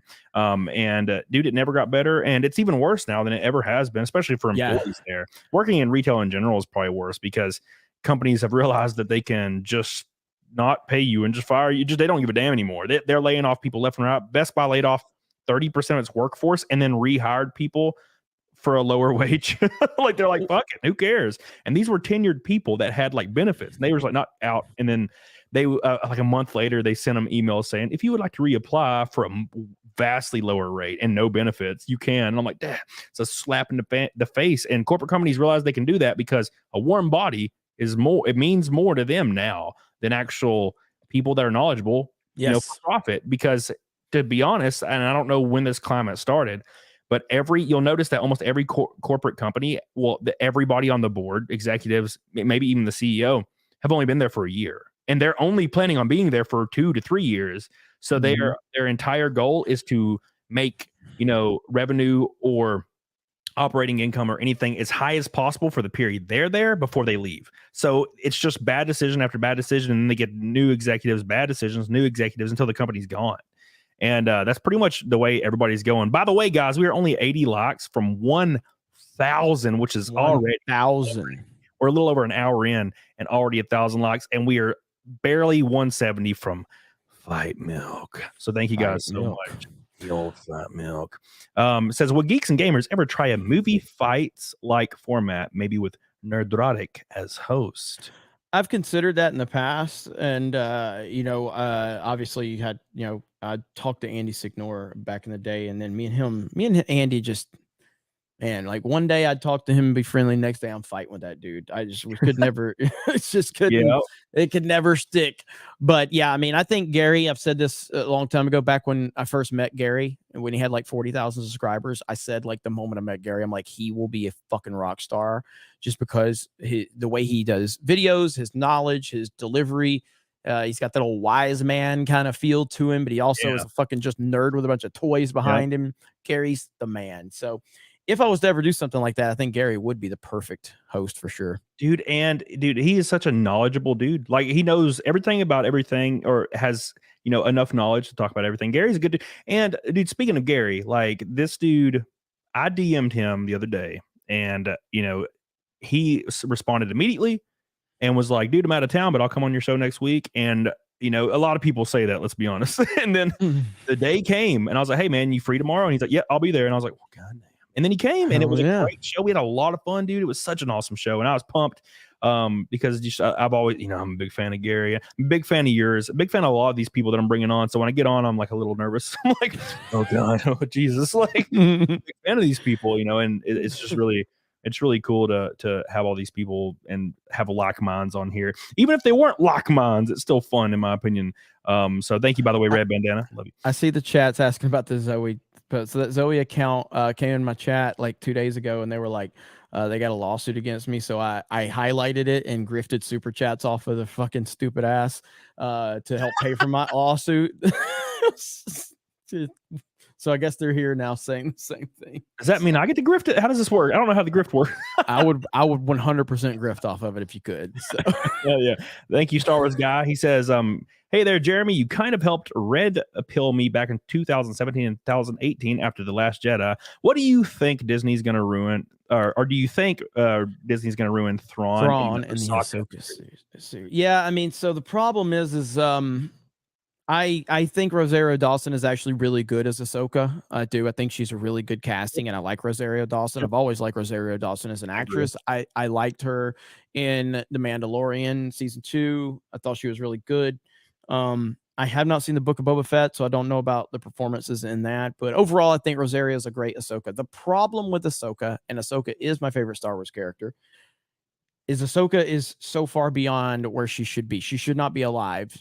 She's too intertwined in very important stories at this point in time, and it's because she's kind of all Disney has. She's the only character that Disney really has that they can benefit off of. Shockingly enough, nobody cares about Rey. Nobody cares about Finn. Nobody cares about Poe. Nobody cares about these characters that they created. So they're so reliant upon Ahsoka, but she damages the Star Wars universe as she continues to move forward. And for that reason, it's already ruined from that perspective. Why don't they just use Rey? Yeah, I know. Exactly. Isn't there a rumor, or it might be confirmed? I just see it scroll by sometimes because I try not to focus on it anymore. But isn't there like a rumor that there's a new trilogy with Rey like on the horizon or in talks or something to that nature? an announcement at Star Wars Celebration about some new Star Wars movies, but Bob Iger's been dropping some weird hints, so I don't think they know what they're doing yet. But I don't see Ray coming. I don't see him doing anything with Ray because it's the diminishing returns from what I we would saw. stay so far away from Ray and all these people, all these characters. I would completely wipe the slate clean, and I would make it badass. I would make it dark. There needs to be murder, and it just needs to be brutal. And I swear, if there's a scene where it's like, I guess I'll have to do it myself since the man can't do it. I swear I'll throw a remote. I can't do this anymore.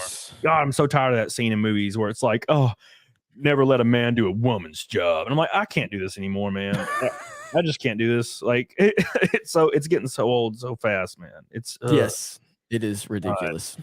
We had this conversation in my chat. I don't know why we get on the subject every time. Me and Nick was on the other day, but there's weird ass simps in the chat that will defend like female action stars in their movies when they're like knocking out and beating up 240 pounds, 6'2" men, and they weigh like 110 pounds and they're 5'2", and they're like kicking these dudes' asses in like droves. And I'm like, that's not possible in real life based on biology. Like, these women don't hit hard enough to knock out a man. It's just not. It's not physiologically possible. And they're like, nah, dude, if she knew Taekwondo or martial arts, she could. I'm like, are you like 11? Like, yeah. Well, I mean, like we're so far beyond. Like, you remember the scene with like Black Widow in the first Avengers movie, where she like beat her. That was cool. That was fucking cool. It's like, oh shit, Scarlett Johansson's a badass. She's hot as hell. And it was there was something. It's not something you often see. So it's like, okay, that's cool. Cause now it's like every fucking woman can beat up every fucking man. And it's like, this is so stupid. We are so far beyond reality at this point in time. It's everything that was special about anything has been taken away. It doesn't matter what it is, bro. It could be whether it's movies, whether it's television shows now that you can just watch constantly on streaming, or whether it's collecting toys. I can buy any fucking G.I. Joe I want right now off Amazon or eBay, and that takes the thrill of the hunt away. The beauty of collecting back in the day was the excitement and the anticipation of walking into that retail store and hoping your favorite game or toy was there. And if it wasn't there, then maybe you go to the next store. Now it's like, I can just buy any fucking thing I want. It takes all the thrill away. So all of this female action star bullshit is just so overdone that it's not fun anymore, and you're just doing it for agenda-driven purposes. It drives me crazy. Dude, I don't mind when a female is using like alternative methods to take out like people. Like using different methods because she is a woman and she's small and she's having to use like, maybe the grease from the stove and she throws on a dude's face or something to that nature. But it's always, they're just fist fighting and punching dudes in the face. And that's why I couldn't like going a little bit backwards. But Last of Us 2, when I played it when it first came out, it was so hard for me to play that game because you were playing as Ellie. And keep in mind, like her design is based off of like, Ellen Page back in the day, and she's like 5'1" and like 90 pounds, and the entire game is you running around and literally like kicking the shit out of giant dudes like that are hunters the entire game. And I just can't. It's just so hard to take serious. You can expect Joel to maybe do that. He was like special forces. He was in the military. He's a survivalist. Yeah, it makes sense. But Ellie's a little big girl, and then Dina. Who trained her little dumbass to do this shit? She's a little girl, and she's just punching dudes in the face. I'm like, this is lame. I just can't get into it. So dumb. It's so dumb. And then you had Big Abby Pump holler with Big Abby Pump is your hookup. Holler if you hear me. Her Scott Steiner looking self. How did she even get the steroids? Like, where'd that come from? Who has the steroids? Where'd you get that shit from? Because she was jacked as hell, man. Yeah, dude. Speaking of Last of Us, have you watched that show at all? I watched it until the gay episode. Well, I watched it after the next episode after the gay episode. Then I was done. I liked the first 2 episodes, especially the first episode. Thought the first episode was really good. Obviously it followed the game very closely, and which was fine. It's some of the best storytelling we've seen in gaming in that first game.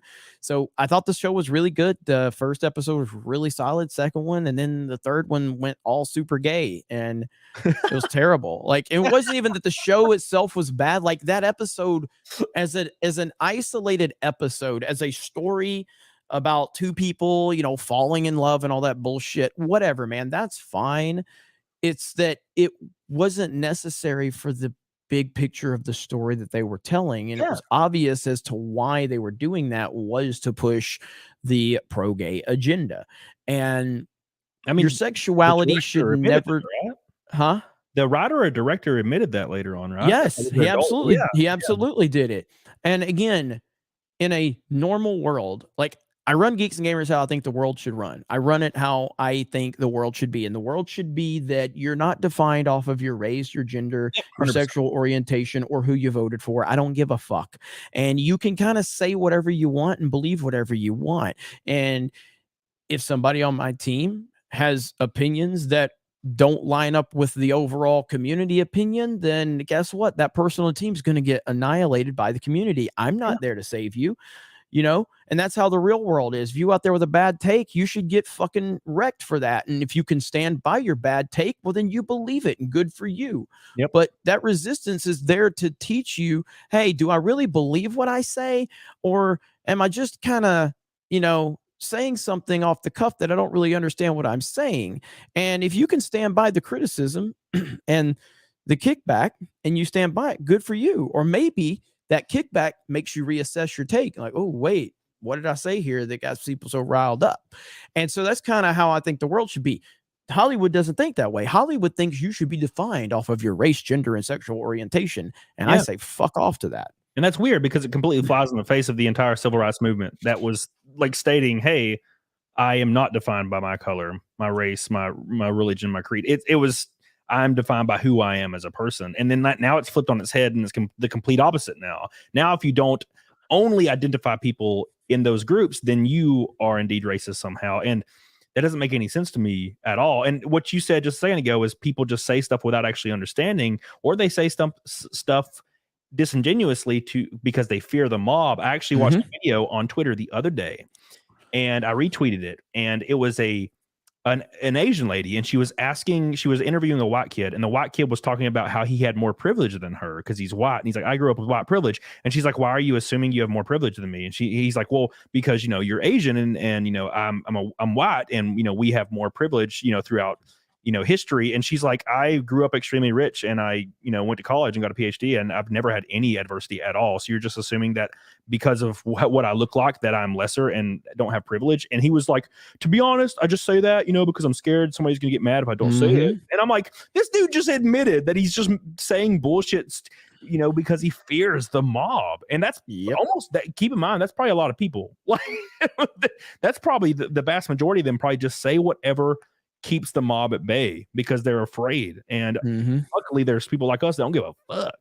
Yeah. And more people are there's more people that are going to be inspired by our side of things because that's normal thinking behavior. Yeah. It has always been that way. Yes. 100%. Yeah. And dude, like back to what you said, I can't believe that it's a controversial opinion to let people be. It's like, I don't care what you do, what you believe, you know, work hard. If you make a bad take, you own it, you get demolished, and maybe you survive it, maybe you don't.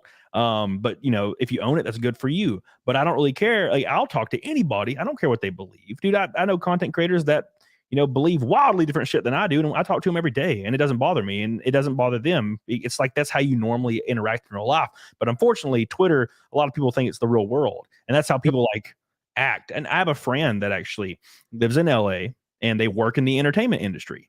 And they were telling me that everybody like within their studio, they're all kind of like center lean right, but they will sit down and engage in conversation based on like Twitter talking points like, you know, woke is good. We need inclusivity. We need diversity. And none of them believe it. They're all just saying it because they think they're supposed to say it. And they don't want to be called ist or isms or whatever. And why do they do that? Because it will benefit them in the entertainment industry and give them more job opportunities. That's why people like Bella Ramsey will come out of nowhere and be like, yeah, by the way, I'm non-binary. I'm announcing it today, right before the release of Last of Us. It's like, it is some bullshit. It's absolutely bullshit. And by the way, speaking of the episode 3 of Last of Us, yeah, completely agree. There was good parts of the episode, but it was so long. And I didn't need to see the weird insert scene. That's weird. But like, it's To be clear, when you say it's so long, you're not talking about Gavin McGinnis on Friday Night Tights. No, of Clearly. course So not. No, okay, just want to make sure. Want to make sure Yeah. we're clear about that. So Yeah, but no, it was just really long, and it didn't really do much for the story. And but I watched up until the 6th episode, then I stopped watching it. I couldn't do it. It was just so boring. And every time they would go to a new place, like they would meet the leader of the place, and it would be like a fat, short white woman or a black lady. And I'm like, they would not be the leaders in the apocalypse. It would be burly ass 6'4", 400-pound men that have machine guns. That's who will be leading in every apocalyptic scenario. It's not going to be a librarian. She'll be super dead. Yep. Yes, because if she says anything out of the way, she getting popped. It's absolutely over because there's no one to say anything different. So yeah, every episode just got more unbelievable the more it get. Yeah, I was out after 4. 4 is where I was like, I'm done. I'm like, because I owned it, because I said like the show was DOA before it came out, and then I made an episode, or I made a video, and I'm like, it was actually really good. I was wrong. Like, they did a good job. I don't know what's going to happen moving forward, but all I can do is own things. You know what I mean? And so, hey, this looks really good. They did a good job on the first episode. And so then, you got to own it. And then after the 4th episode, I was like, I just don't care, man. Like, dude, I said the same shit. I was streaming and I was like, you know what? Like, first that episode of Last of Us was awesome. Like, I'm kind of excited to see what happens. And I'm like, but I'm kind of worried that, as time goes on, that was 100% what was it happened. And I was like, I can't watch this anymore. And also, I got to put it out there that Bella Ramsey looks like Sloth from the Goonies. She looks like an alien. She looks like an alien. And 100%. That was the whole draw for Last of Us, was the contrast between the characters. You have Joel. He's a white dude, got a beard. He's set in his ways. He doesn't want to change, and he's really cold and hard. And then you have Ellie, has no life experience, just left the place where she was isolated, and she's adorable little cute girl. And that's the contrast there. But Bella Ramsey looks like Sloth from the Goonies, so you don't have the cute aspect. That's not in the show. So every time I see her, I'm like, ooh, like every time. Like, oh, damn. She looks like a hideous, like a hideous accident happened, and he was rescuing her from the accident, because she's fucking ugly. It seems so wrong to say, but I have to be honest, man. You just got to be honest. Damn. So you just got to be honest. They just they couldn't find another. They couldn't find another actress that were like, maybe like, God. They could have just used the daughter from the first episode. She was adorable. She was. She was a cute, and she was a good actor, and like it was all great. And then like, no, we got Bella. Why didn't they reverse it? Bella Ramsey was a daughter, and then she died. That'd be great. And then like, I would have been much happier with that. Yeah, dude. Holy shit. Billy Hatcher says, how much to fight milk? Oh shit, I don't know. Like 140 or 150, something like that. Yeah, dude. Yeah. So I started watching it, and I think I was. Did you watch like the Terminal List by any chance? Oh fuck yeah, Terminal is fantastic, phenomenal, excellent. It was everything I wanted, man. Terminal List, Tulsa King. So great. Tulsa King. Tulsa King. I know Jack Posobiec. I had to ratio his ass on Twitter for saying it was woke. Fucking clown. What a clown. But yeah, Terminal List was really fucking good. And I've tried to watch Reacher. Reacher didn't connect with me the way that Terminal List Tulsa King did. Yeah. So Reacher I didn't watch it. Reacher didn't connect with me until like the 3rd or 4th episode, and I was like, okay, I like this, because it started getting. It almost felt like something different, like almost like ironic and goofy. It felt like Dexter, but like his character feels kind of like Dexter, but a giant man. And I don't know. I started liking it a lot after the like 3rd, 4th episode, and then I finished it out. And now there's the 2nd season coming, and then their Terminal List got announced for a 2nd season recently. Yes, right? God, yes. I'm so pumped. It's gonna be so great. But yeah, it's excellent. There is some good stuff out there. There's some good TV out there. There's some good movies. They're few and far between, but they are out there, and that's why it's our job. People harp on us all the time just because you're like, oh, you guys, why do you guys cover this? Why do you guys? It's like, I run a fucking company that our job is to like having voices in the media that can't be compromised is monumental to what we're doing. Like and I don't think Geeks and Gamers is doing as good a job as we could, but I mean, that's our goal, is to get to that point where we're covering all the video games, all the movies, all the television shows. That's why we have a theme park channel where we cover theme parks, so you guys know what's going on at the theme parks, because there's people out there that they have one trip every 5 years at a theme park, and they want to make sure they're putting their money into the right place and the right planning, and you want to make sure that hey, we're telling you exactly what's going on. My life motto, especially with Geeks and Gamers, is I don't care what you do with your money or your time. It ain't my business. I'm just giving you the information, and then you can make whatever determination you want off of that. And that's how I feel about everything. I don't care. You can spend your money on whatever you want. You can go see whatever movie you want. You know, like I said, when I announced I wasn't going to see Solo, a Star Wars story years ago, I was like, and these dumb fucking pork wallets just kept saying I was calling for a boycott. And I'm like, what are you fucking talking about? In my video, I said, I'm not going to see it. If that upsets you, I suggest you go see it twice just to offset me not going to see it. Yeah. You know, but these fucking sloppy pork wallets just could not get the idea out of their mind that I was calling for a boycott simply because I said, I'm not going to see it with my money. Psychopaths. Yeah. But, you know. Yeah. And dude, it's insane because if there wasn't people like you and Gary and Ryan and these guys, critical drinkers, a big one. You know, Disparu, these people there. If it wasn't for you, all we would have would be like the colliders and critic score. Yeah. You know what I'm saying? And we would be, dude, every movie, if you went and saw a movie that had a good critic score, like 10 times in a row, 9 times out of 10, it's awful. It's just awful, and they don't even they vote completely based off of like diversity, and that is it. Like, like I mean, look at Cuties. It's a great example. Dude, that movie was getting awards left and right.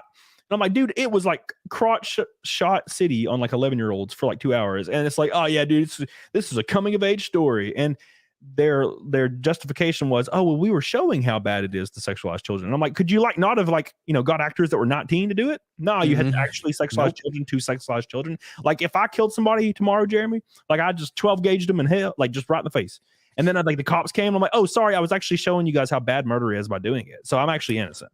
Like, yes, these people, dude, it's like it's some of those mind-blowing kind of the way they justify it. You know what I mean? It's unbelievable. It's unbelievable. Hang on just a second. I got one.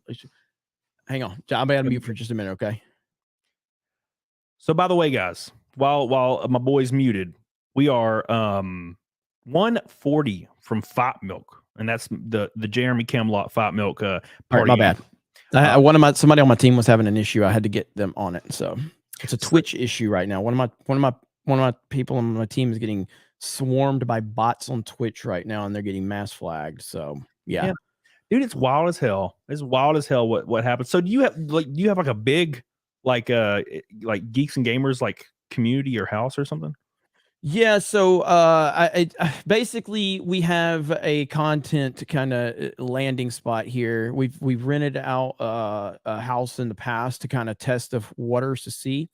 And so we kind of have an operation here, and we're building out a studio. Me and Ryan are going to have a daily show. Some people are staying here temporarily. Some people aren't. I mean, I'm back and forth between Pensacola. So, but it's here. We're here in Orlando because Orlando's always been the goal, to get to Orlando, to kind of get the base of operations here.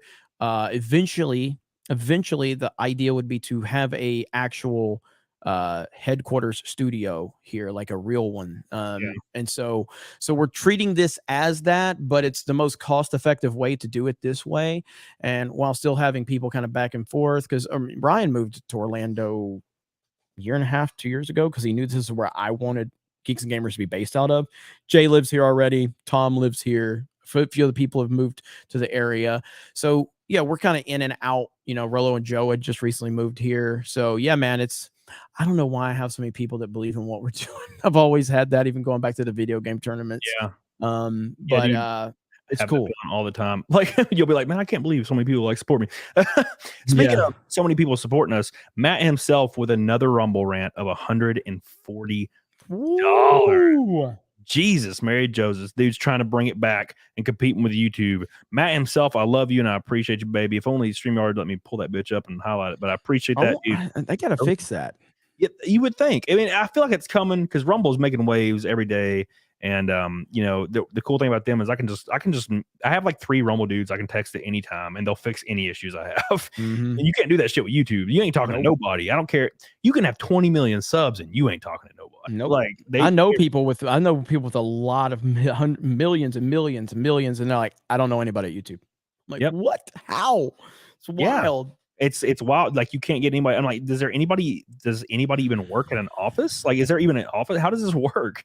Mhm. When I first hit 100K subs, it took me 8 months to get my verification check mark because it was during COVID and no one was in offices. And I'm like, can't you just like hit the button for me? Like, and I keep reaching out like once a month. I'm like, when is this going to happen, guys? It's supposed to only take like 10 days max for these people. And it was 8 months for me. And during this time period, Brie Larson remember COVID happened. So Brie Larson came to YouTube because she was like, I'm going to become a YouTuber now.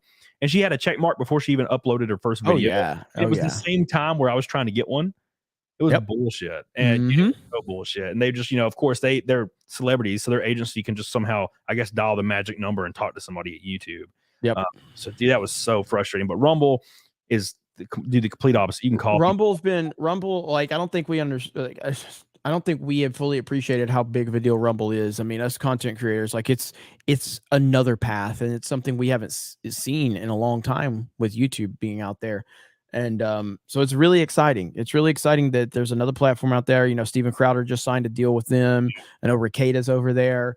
I mean, we have I think it's retarded that Geeks and Gamers has like 40,000 followers, subscribers over there, and Sports Wars has like 20,000. Like, I have 5 or 6 channels over there that all have like 20,000 followers minimum. Hell yeah! I'm like, how? It's crazy. You know what I mean? Well, so it's I'm just really happy. I mean, obviously they have a long way to go to get to where they need to be, but they're getting there, and it's going to take time. YouTube, if you go back, just so everybody understands, I know a lot of people say, oh, well, Rumble has a long way to go. They do. Do you remember what YouTube used to look like? Because it used to be bad.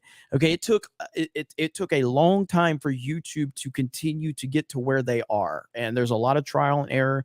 Rumble's doing a great job, though. Yeah, if you get on the Wayback Machine and look at YouTube, it looked like a weird high school like weird connected social media program in 2006. Yep. It was awful, and people didn't even start getting paid till 2010, 11, something like that. And they were mainly getting paid by like Machinima and like actual like organizations that MCNs, yeah. So dude, it was wild as hell. It was wild as hell, and there is some good things that YouTube's done in the past, and one of them is super chats and memberships.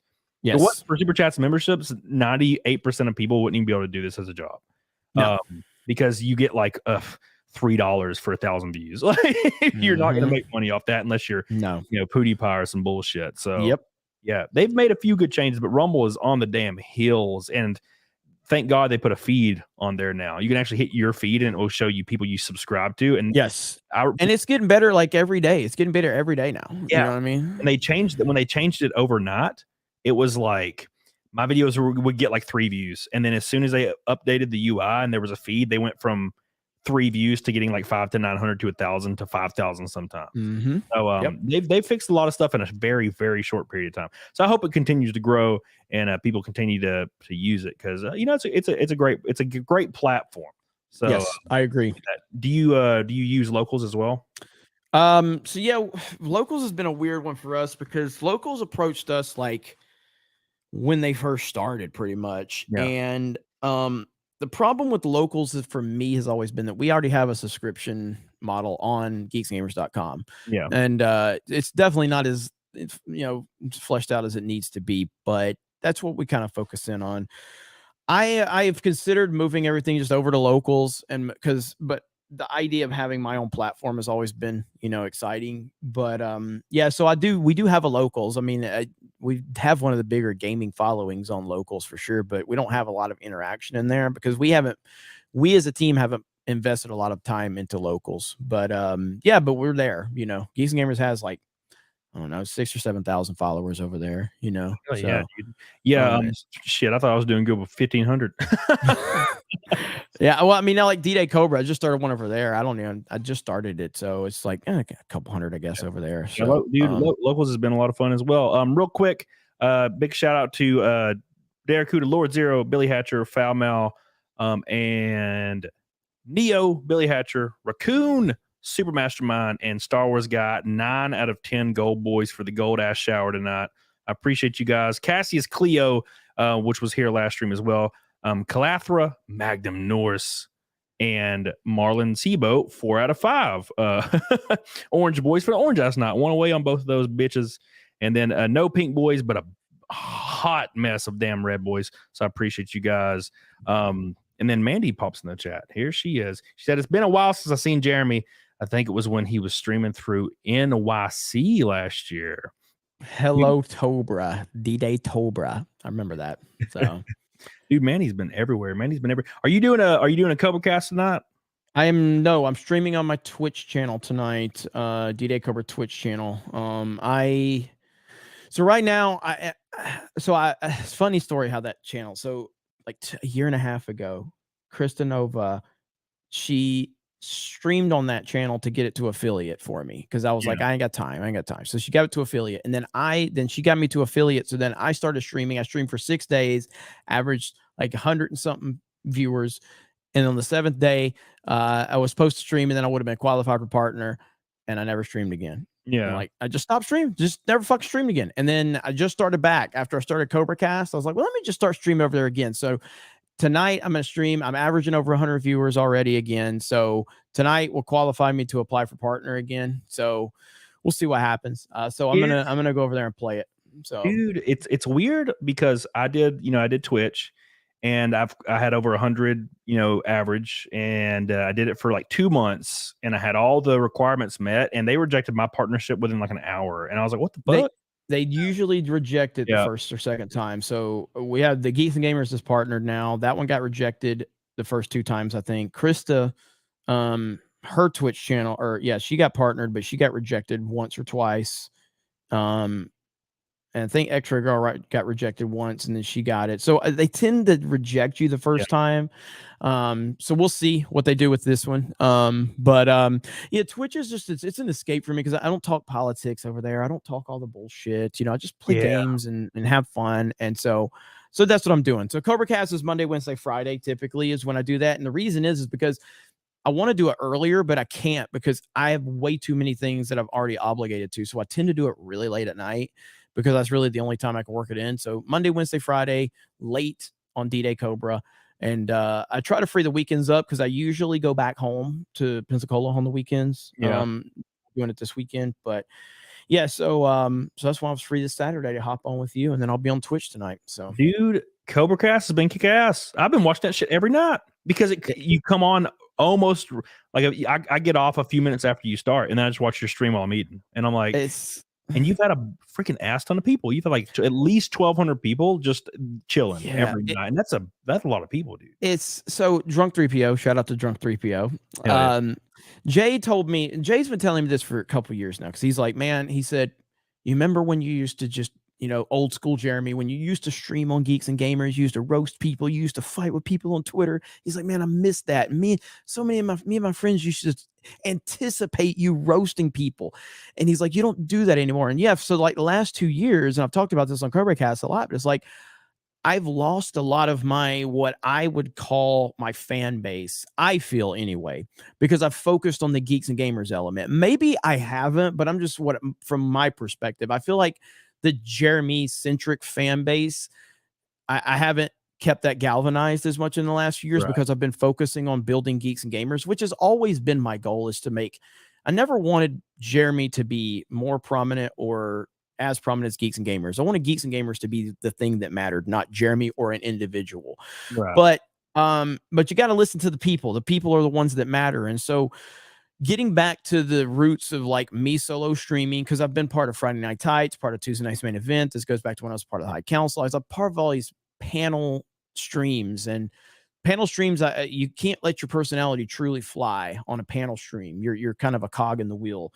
So getting back to doing the solo streams on CobraCast, it's also given me an identity on my personal channel, which I've struggled with because that channel, I just had that channel to randomly talk politics occasionally that I won't talk about on Geeks and Gamers. You know what I mean? And I don't know how the hell I got 100,000 subscribers. I have no idea. But there it is. But now it's given that channel some identity, and I'm still able to do my Geeks and Gamers stuff. And it's been a blessing. And it was just a meme. It was just a meme to meme on Tim Pool one night. Dude, and 2,000 people were watching, so I just had to keep going. That's so encouraging, man. Like, I don't want to sound like I'm like sucking you off or anything, which I'm totally not against, by the way. But no, look, listen, I mean, I got to get one gay joke in there. A nut's a nut. Okay. So. But no, dude, like So I created an alt channel and I just couldn't get traction on it. I got 5,000-6,000 subs on it, and I just didn't have the energy because my channel was kind of struggling at the time, and luckily it turned around like tenfold, but I just didn't have the energy to do the alt channel. So the fact that you were able to get that channel and then another channel and then another channel, just all to 100K, that just makes me like feel better about life. By the way, Carrie Davidson, I love you, baby, for the orange ass night with the 5th one there, 1 gold away and 1 pink away. But yeah, dude, that's so encouraging. And now, to be honest, your work ethic's out of this world. I say that sometimes, and this is gonna sound super gay, but I'll be like going through your feed or going through just YouTube, and I'll see one of your videos pop up, and I'll just like go, be clicking on channels and whatnot. I'm like, Jeremy's work ethic's crazy. I'm like, dude, I wish I could do this, but I just, man, I can't. I don't, something about it. It's crazy. I mean, like, I don't know, man. I have been kind of like, I've had to take a step back a little bit on certain things because I was just getting so burned out on stuff, and so, but yeah, I mean, like for real, like I probably don't, maybe it doesn't register for, somebody on the outside, but it's like, yeah, with DDAYCOBRA, that channel, my personal channel, who is me, I have struggled to kind of find traction on that channel, even though it has all those subs. And even though, like, yeah, if I focus in on it, it does really good. I mean, just the other day I had a video hit 350,000 views that I had no idea why. How the fuck did that hit, And so, and so it's hard when you have so many things going on. So if you have another channel that's out there, I think you got to like, well, first of all, you've kind of struck gold with your CAMELCAST here. This has been really good. And so that's good for you. I think you should maybe just make that a clips channel. Do you still have your other channel? Yeah. That was kind of my goal, being like taking CAMELCAST clips and just throwing them on there. Because there's a lot of great clips, and a lot of people see that 3 hour or 2 hour and they don't want to click it. It's just too damn long for them, and they don't have 2 hours, but maybe they have 10 minutes to talk about a certain subject matter. So, but no, I have to pay my editor more, and I don't know if I want to do that, man. Yeah, I hear you. I hear you on that. I'm already so stretched thin. By the way, Jay in the chat said, ask Jeremy to come on my podcast.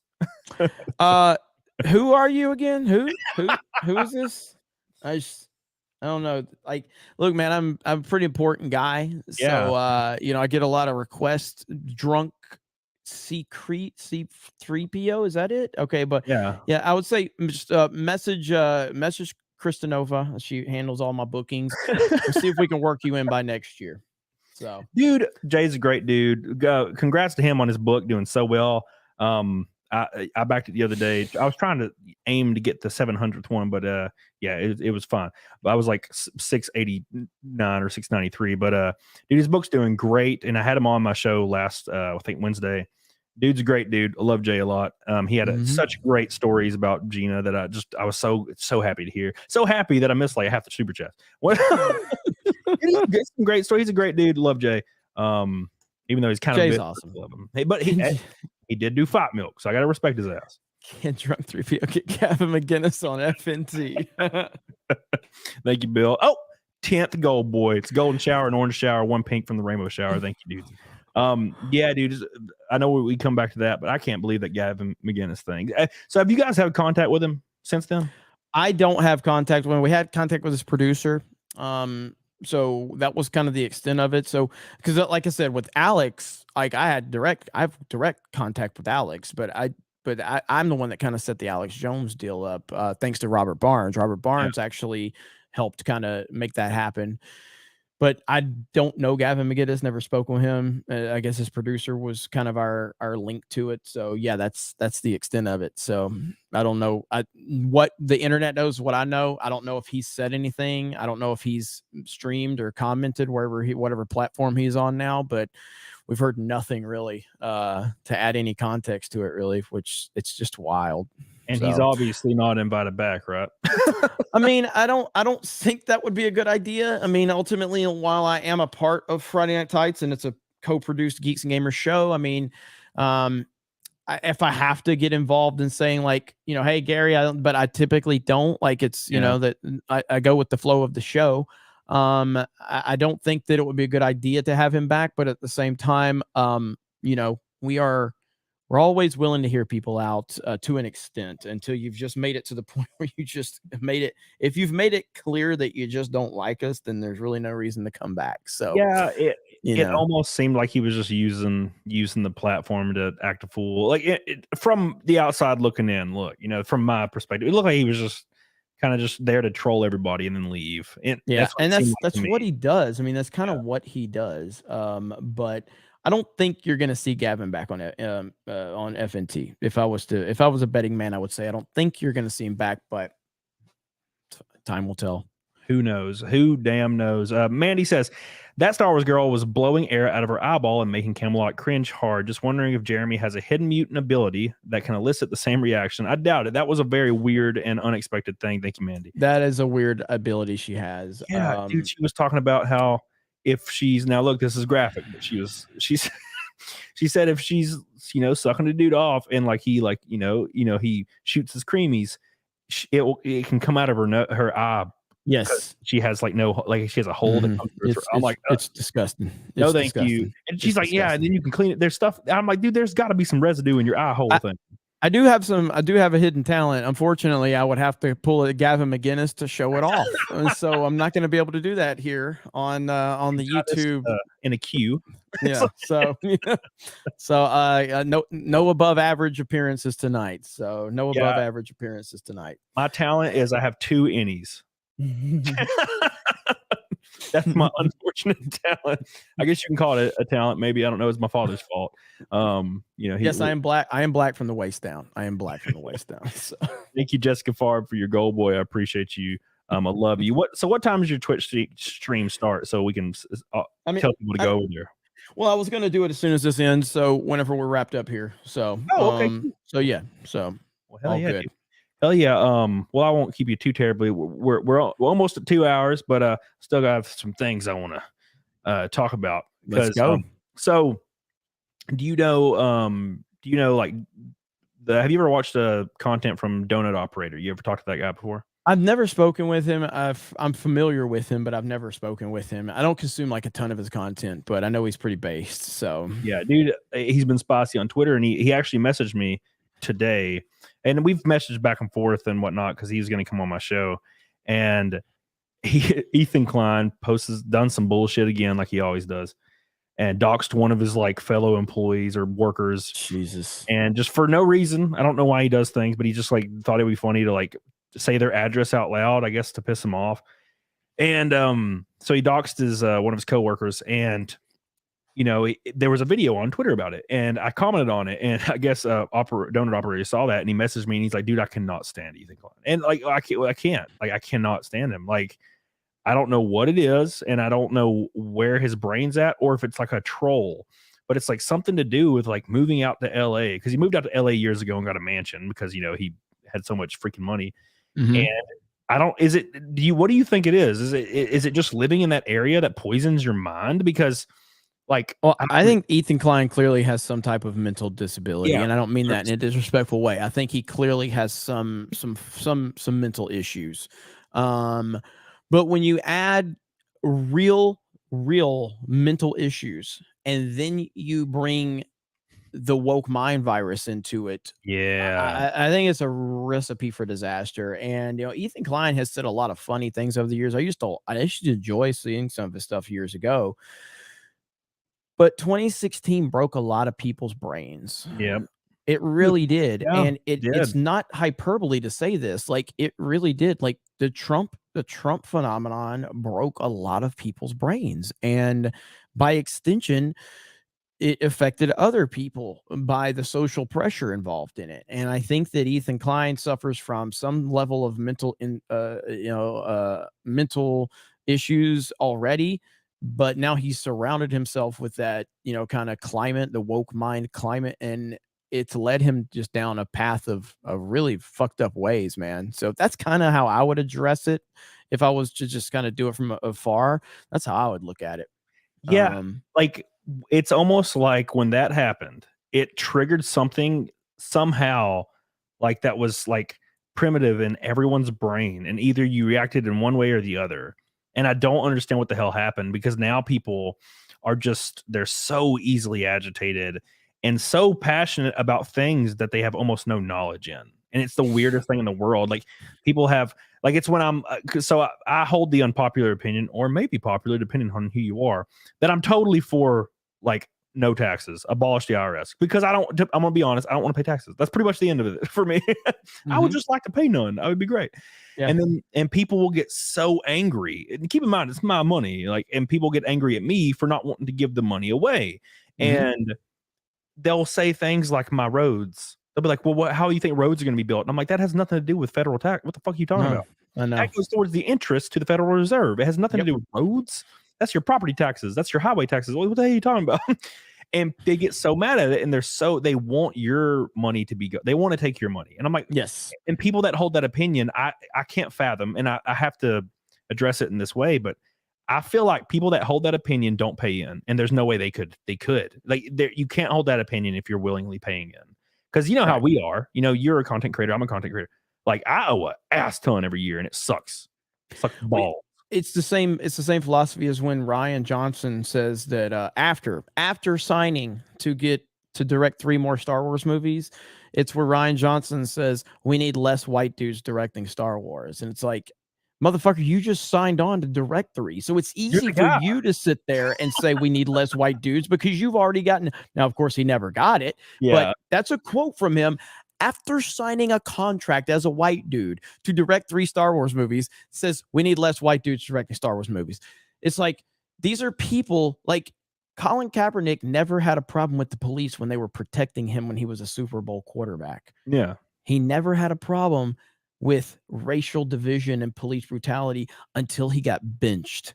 Yeah. Until he got benched and he didn't have a job. And then suddenly he started to care.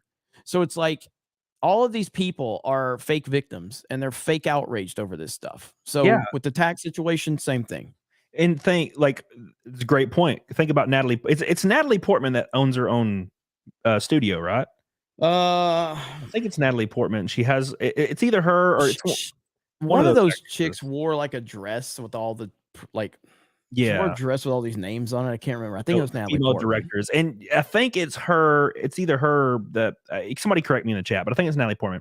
And her entire point is like, we need to hire more female directors. And up until that point where she made the statement and wore the dress, she had never hired one for her own studio. And it's the funniest shit. So like, you don't believe what you preach. It's like when there certain governments, like places in California where it's like really densely populated and there's like a lot of celebrities hanging around. A politician will come in and they'll vote, or they'll get elected, and they'll put a bill forth that allows affordable housing to be built in certain zones. And celebrities will show up to the zoning board during voting and be flipping out, being like, we don't want these people in our area. We don't want these people. It's going to drive down our process. And I'm like, you're literally the people that will accept an Oscar and say that shit and then treat it the complete opposite way when it actually affects you. It's kind of like banning guns. It's like, but you have armed guards at your door. And it's like, that's bullshit. You know, they have guns. You know, Newsom's out there with his mask off when he told everybody else to have the mask on. Yes. So yes. It's bullshit. It's all bullshit. Yep. And it's so frustrating. It makes me I agree. So damn angry. Darth Chaz says he was a fan since 1978. Kathleen Kennedy killed Star Wars. I completely agree. There was a lot of people that helped, but yeah, it was her baby to kill. She smothered it like freaking Sparta when it had a left toe that was missing or some shit, and they threw it off the cliff. The Squid says, if Jack helped you off a horse, would you then help Jack off? Well, of course I would, but don't let it insert because you'll die like that one guy did. Stacy S says, watching DDAYCOBRA, roll, oh beardo. Drunk free people play Fortnite, no build is very addicting. Dude, I need to watch that. I was watching you play Fortnite the other night, and then I freaking fell asleep. I used to roast Jay for playing Fortnite. I used to say fucking gay ass game, like I just, like it's so stupid. Like, because I tried it one time and I'm like, it's a dumb fucking game. If I'm fucking dancing, it's fucking stupid. Then they added Snake Eyes to it, and I'm like, oh shit, Snake Eyes is there. Okay, that's kind of cool, but I still never played it. Yeah. And then because they had all this building bullshit, and I'm like, this is stupid. But then they took the building out of it. So it's just kind of once they took the building out of it, I played it because I was like, this looks fun. I haven't stopped yet. It is my crack. All right. I'm addicted. I can't stop. It's so fun. It's so addicting.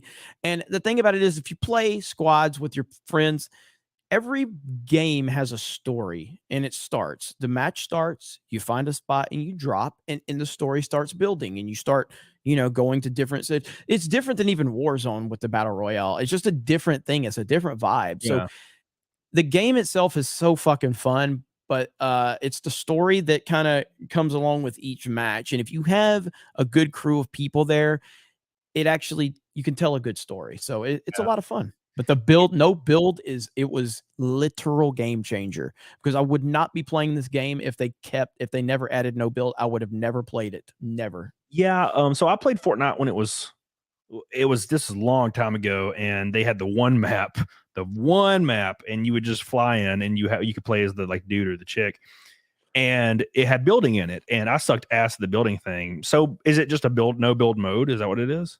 Yeah, it's a no build mode. And so they put it in temporarily, but it was so massively successful that they're like, well, it's 100% keeping it forever now, because it was so successful. So, because I hate the building. I hate it so bad. And if they added building back to it and took no build out, I would stop playing the game. I would not play it. I fucking hate it. Yeah, so it takes so much when you're doing the build. Like, dude, I had friends that I would play with back in the day, and they would build structures like in a fraction of a second, and I couldn't even fathom that shit. Like, dude, all I can do is point and shoot and shit. Well, so there's no way. I compared Fortnite and other games to like chicks the other day. So essentially, all right, Titanfall 2 is one of my favorite games of all time. I love Titanfall 2. Yeah. Titanfall 2 to me is the greatest online multiplayer shooter ever made. I love it. I love the first Titanfall. I love the second Titanfall. I also love Halo. I also love Call of Duty. Okay. Yeah. All of those are the hot chick that will cheat on you, though. Okay.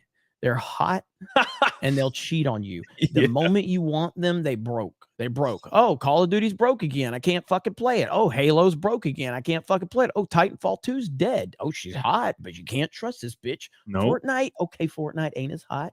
She don't do all the freaky stuff, but she's there when you need her. She's not going to cheat on you. She's there. She always works. It's never fucking broken. Fortnite, that's the chick you marry. She doesn't do all the freaky stuff Call of Duty and Halo does. Yeah. But hey, Call of Duty and Halo's fucking everybody, sucking every dick on the fucking corner. And all you do is want to play. I just want to play some team deathmatch, baby. Too bad I'm broke because there's an update. Plus there's a new DLC you got to pay for, motherfucker. It's like, I just want to play. So yeah, like what the hell happened? Like with Halo and shit. Every time there's a new Halo game, bro, it doesn't work for like the first 6 months. I was so happy when Infinite came out. Like the multiplayer, we were playing it. Geeks Gamers, we were playing it. We were loving it, and they broke it. And I'm like, what is going on? So I keep saying, people are like, why are you obsessed with Fortnite? Because it's the only one that won't let me down. Like, I dream of Titanfall 2 every night. It's broken. They DDoSed it to death, because Apex Legends apparently is the thing, their battle royale. But yeah, so that's it, man. Fortnite's just the one you can trust. Yeah. So yeah, dude, I need to check out the no build mode. But dude, Halo, like I remember when Master Chief Collection was announced, and they're like, oh, you can play Halo 2 and 3 and all this shit online.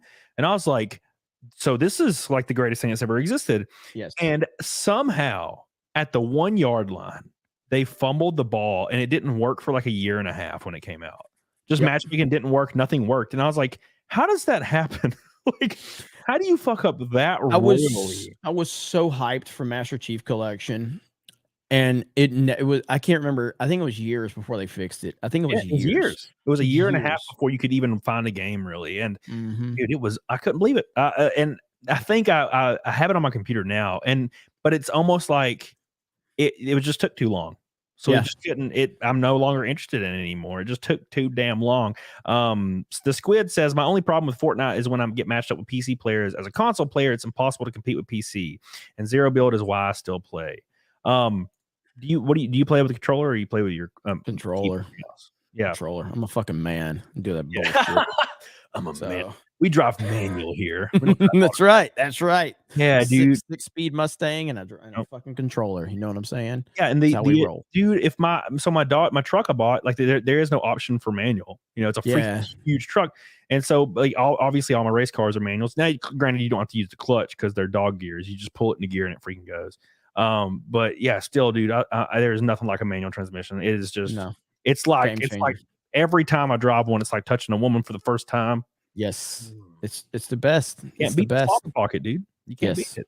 I can't. I agree. Can't stop, man. I can't stop. I'm gonna get you to play Fortnite no build, baby. Now I would definitely suck at the beginning.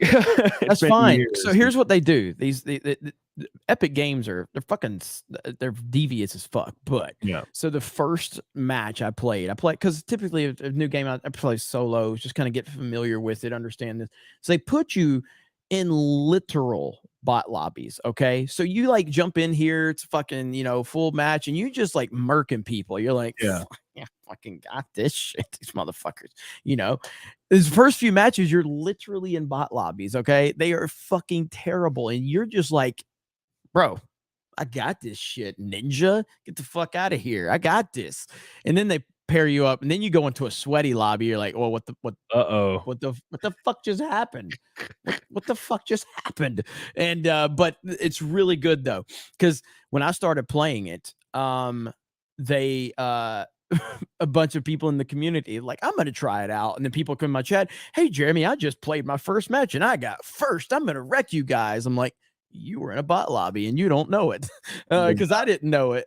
So at first they take care of you, they ease you in, so they're good at that. That reminds me of a lot of things in life. When you would first play Halo, you first play Halo, you jump in there and you'd be like, you go like 27-2, and you're like, man, I'm a god. And then you level up back in Halo 2 when you had the levels, and you get like, you hit level 41, and then you go into a lobby and you're like, somehow you went 3-20, and you're like, how is this possible?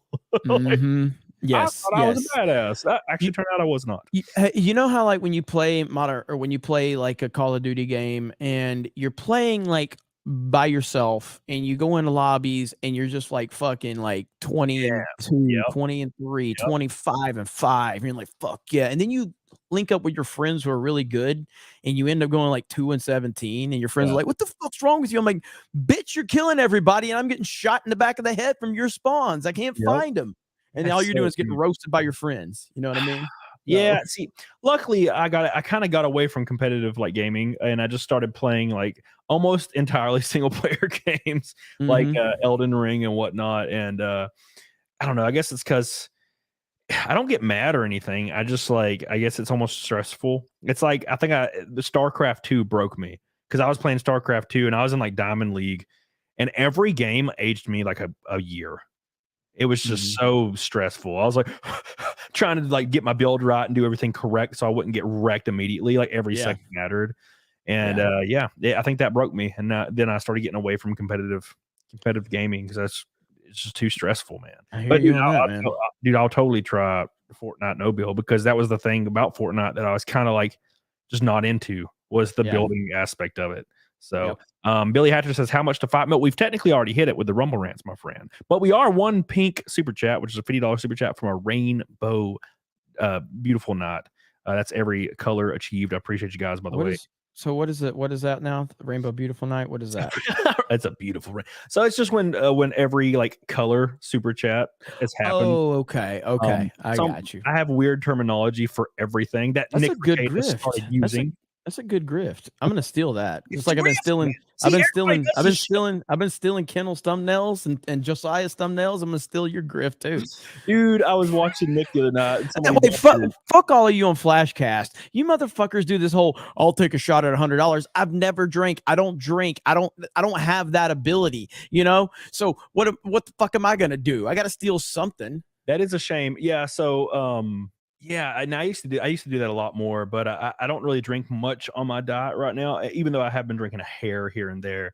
But I didn't start drinking until I was 27, dude. I was 27, and like I drank with my wife once, and then she left, and it had nothing to do with that, the drinking thing.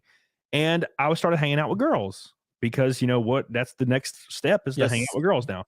And they would always come over and they would bring like whiskey or something. And they'd be like, we should drink. And I'm like, okay, I have to be a yes man. So I just started drinking, casually. And that's when I started drinking. And, it was great. And I've never really had any issues with it. I think, I would always regulate my drinking to Thursday, like, because it was my off day. So I would drink, a few, just White Claws, like a white girl. and I just drink a few of them, and that's what I would do. And then during my diet, I wouldn't drink anything, but I do drink I'll drink like a small tumbler of like whiskey with like 2 ounces in it and sip on it, but nothing crazy. But yeah, dude, that's a good grift. That is a good grift. $100 for a shot. And so I got to figure out new ways because, I've never tried alcohol, never tried a drug, never tried a cigarette ever. Dude, there's no shame in that at all. Never, and I never will. So I was 30. I think I was 30 or 31 the first time I tried like THC, like weed. I was like 31, and it was, now granted, it was edible, and it was a terrible time. It was like flying through space, and I didn't care for it. So I only did that a few times. But yeah, I just drink every once in a while, and yeah, the grift is unmatched. But the unfortunate truth of that grift is, once you get like to $1,000, the stream starts devolving into chaos, and everybody's dead, and the chat's just making fun of you, and like, oh god, it's right. And then the next day you feel like garbage. Yep. So you're making the right choice to just not grift that. Find other ways, like I don't know, send them pictures of like your penis. I don't know, like what you could do, like every $100. I'll grift. So Google images. Yeah, look at this penis. It's beautiful. Mandy K says, I ate one jelly bean every time Jeremy yells the F word on Mario Kart. Now I'm pre-diabetic. Thanks. My God, dude, Mario Kart makes me so mad. I love Mario Kart though. I built a theater in my house. I have a mother-in-law suite, and I built like this theater with a projector and this freaking giant thing on the wall. And I play Mario Kart, and I get furious. I'm gonna pull up a clip of us playing Mario Kart. How dare them give somebody the blue shell like at the very end? I'm like, how dare you? It's so funny, dude. Let's see. So I gotta find this one. So this is one of my favorite clips of us playing Mario Kart, and basically it was like how every Mario Kart race ends, and it's just us. This is how gaming is. Like that's why, like, I'm enjoying those that Joe Biden, Donald Trump. Those have been hilarious. I'm like, that's how the real world should be. You know what I mean? Like gamers should just be talking shit to each other. And that's how the world should be revolving around gaming and gaming culture, because we just call each other names. We cuss each other out. That's what we do. And that's what the world should be like. So I'll let you catch up on a couple supers. Let me see if I find this real quick. Oh, okay. Ronchers in Rumble says, you're welcome for getting her to talk about the cummies through her eye. Thank you, Ronchers. And Ronchers again with a Rumble rant that says, I've been driving the same 5-speed I bought when I was enlisted over a decade ago. Been involved in the shifting that makes the driver experience better. It feels like you become one with the shifter. And somebody showed me like a video of a guy being like, I love my manual. It becomes one with a shift. I become one with the car when I put the shifter inside my asshole and drive it. Because, people that... Let's be honest, people that like, and I'm guilty of this. I have a little bit of pretentiousness about my manual, and when I see somebody driving an automatic sports car, I scoff immediately. Every time. Judged. What a bitch. What a bitch. So this is and I gotta give a rest in peace to Uche because he's in this clip since he passed away recently. So here we go right here. But this is Mario Kart right here. There we go. Fuck you, Benny. Whoa! And I got Benny. And I got Benny. What did I get hit by? What did I get hit by? What the fuck? What was that? That's all I play this fucking game. This game is not even fun. That's some bullshit. I go from 5th place to 12th place on the last fucking turn. God, dude, I love it, man. You play like 12 players or something? Yes. Oh, that's wild. I bet that gets crazy, dude. Every Monday night we run Mario Kart on the Geeks and Gamers channel, and it's just chaos, dude. Like I end up with a headache after that stream. Like I only go 2 hours, and then I do CobraCast after. So it's chaos. That's all it is. Shit, if you ever need a 12th, I'm definitely down eventually for Mario Kart. I love Mario Kart. Hop it in, man. I'll bring you on. I'm pretty good though at Mario Kart. But we might go work you in this Monday if you want to do it this Monday. I guess it depends on what time. I have a show scheduled with my boy Cecil. Yeah, what up, Cecil?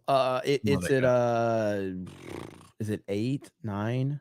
Is it 9 Eastern? I think it's 9 Eastern. I could do it for 30 minutes. 9 Eastern. Let me check with Chris and see. I think it's at 9 Eastern, but I'll get with you. So Hell yeah, dude. Well, we have hit our fight milk. We're closing in on 11 o'clock, and I told Jeremy I'd only keep him 2 hours. I know he's a busy bee. He's doing a lot of stuff. yes. So well, actually, I should. All right. So what do I got to do with this fight milk thing? Let's see. Wingstop. What the hell? Sorry, I got a random text notification. So I guess if you don't have, eggies, I don't think I have eggs. I may. I can check. if you do, hey, it's great. And if you don't, we could just think of another substitute. All right. Let me go see what we got here at GGHQ. I'll be right back. Sounds Okay? good. Give me a minute. Appreciate it. So, guys, make sure you do me a favor.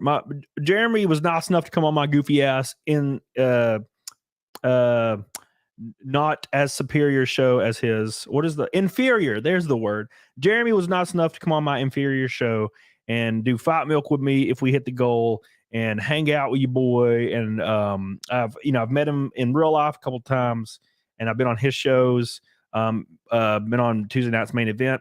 Great dude. So please subscribe to my boy if you're not already. I know a lot of you are. But if you're not, one of my mods put his channel in there. DDAYCOBRA put Geeks and Gamers as well. And of course, he's going to be on his Twitch after this, going as hard as he can. So make sure you guys follow him on there as well. And also, boys, we are one pink super chat, which is a $50 super chat from the Rainbow Knot, the Gold Knot, the Orange Knot, and we already hit the Red Knot.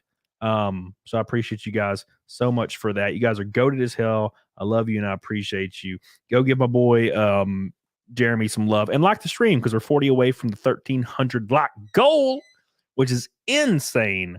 By the way, insane. 12 to 1,300 people or 1,500 people, I think, watching at one point. That's or 1,600. That's insane. That's a lot of freaking people. So, dude, a lot of good people on the channel. I will have. I should have Donut Operator on soon. I have a few people lined up. Some I can't announce yet because it's sensitive. But I'll have Cecil on Monday. Wednesday is a sensitive one. Saturday is Disparu, I believe. I think Monday is Quarter Black Garrett. And then we have Wednesday after that is Legal Mindset, my boy. 6 foot, all 6'7" of them, or however big his ass is. And it's gonna be a lot of fun. So if you guys are not following that, make sure you follow it. Oh no, the glass I have is dirty. Well, that sucks. It's too bad. So let's start mixing this bowl. Oh, thank God. Thank you, Jesus. Thank you for everything you do for me. All right, boys. So I have a clean glass actually. So it's gonna be a lot of fun.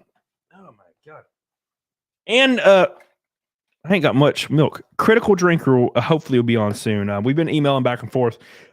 He's super busy though. So we'll see what happens there as well.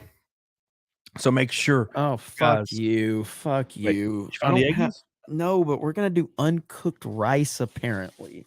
What? Like how much? I don't know. All that? Oh my God. I don't like rice. Uncooked, dude. That's just gonna be sand. This is Stephanie's fucking idea, not mine. Right. Oh no.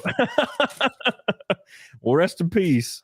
Rest in peace. Thank you, Trent Westbrook. By the way, it's the Rainbow Knot. Trent Westbrook did it. Thank you so much. I think he did 2 Red Boys as well. Jesus Christ, my man. I appreciate that. Thank you so much, dude. Oh. Trent Westbrook is goated. The only pink boy. Like Can you bring me something to fucking stir it with? Jesus Christ. Let me. I This should is make mine. fucking terrible. It is a dumb grift. I know, dude. I got people coming on to get nothing out of it. I don't know if I can do uncooked rice, bro. This is. I don't think anybody Are you does. trying to kill me? I don't think anybody does uncooked rice. Oh shit. At least it ain't Is this gamer fuel, healthy? man. At least it ain't gamer Oh fuel. my God, there's no way I can do this. There's no fucking way. Oh, gross. Jesus. Oh, it's all over. I got it all over me. God, every time with this. So uncooked, that's like the hard ass rice, right? Yes, it's very hard. I don't know if I can do this. This is gonna be interesting, man. I don't know. I've never heard of this one before. Oh my God. All right, here we go. It's a bad decision. All right, here, let me get the other camera. So, God, it's so if juicy. I die, God, it's Let's see. like cum on my hands, man. Got it all over me. All right. I don't know what the fuck is gonna happen. All right, cool. Here we go. Bro, there's no lots up. fucking way. Like, there's no fucking way. Let me see what else we got. I don't think I can do fucking rice. Get the fuck out of here. Yeah, I was like, dude, rice, I don't know about that, man. That's like just sand. It's just like glass. That's hilarious. Oh my God. I know Jeremy about right now. I was like, why the hell did I come on this show, dude? Yeah, well, you know how it is sometimes. I'm not going to protect you. My dog's in here because it's thundering. It's okay. There's nothing going to happen. My husky's terrified of thunder, and I don't know why, because he didn't used to be, but now he is. So it's okay, buddy. You bitch. I love you. All right, here we go, guys. Don't drink uncooked rice. I'm going to put some scotch. Some scotch in mine. Highland Park 12 scotch. There's an ant in this glass, but that's fine. That's what we're going with today, guys. Some Highland Park scotch. And let's pull that up. There we go. There you go. There's the concoction for you. I don't have a lot of milk, so it's not as full as I'd like it to be. So I put a little bit more scotch in than normal. Got the 2 eggs in there. Get on it, doggone it. Trent says, hold on, let me read what Trent said here. Trent says in the chat, man, I was going to say, Cody, you're going to have to up your game if Jeremy does the right. That's for damn sure. I was like, I hope he does. Man, he's going to show my ass up today. Yeah, dude, no, Gary, my buddy Gary Nerdrotic texts me, and he's like, yeah, he said, tell Jeremy if he doesn't do it, he's a bitch. So it's called peer pressure. It works. All right, motherfuckers better follow me on Twitch. So we've got He did something way worse. It's not right. it's fucking hot dogs. He put hot What the dogs fuck? in it. That's nasty. Did you at least mix the hot dog in, like, or is it just a whole ass hot dog? I'm fucking doing it. I'm fucking doing it. Leave me alone. Don't fucking talk to me. Don't fucking talk to me. Just let me fucking do it. What we're gonna do is we're gonna start the music, the Fight Milk music, and then I'll tell you when. It's the BFG. It's Doom music. So I'll tell you when to down it. Which one is it? Is it this one? I hope it's this one. Yeah, it's this one. All right. So I'll tell you when. It's gonna be about 30 seconds into this song. We're gonna down it. It's hot dogs. What the fuck, man? Hey, fuck you. You fucking you Alabama. I know Fuck you regret the show now. I apologize. I didn't know I have to be drinking hot dogs. Drinking the goddamn hot dog. At least it don't have scotch in it. Mine's starting to coagulate because of the scotch, so it's really gross. But here we go. Here we go, everybody. Make sure you guys like the stream. Make sure you follow my boy on Twitch, please. Please get on, dog. This changes everything. We got about 15 seconds here until the Fight Milk goes down the drain. Thank you, Mr. DDAYCOBRA, for joining the show, which he definitely regrets now. Get on it, doggone it. Thank you, guys. Appreciate you guys. That's the Fight Milk for every single CAMELCAST thus far. Cheers to DDAYCOBRA. Here we go. Let's do it.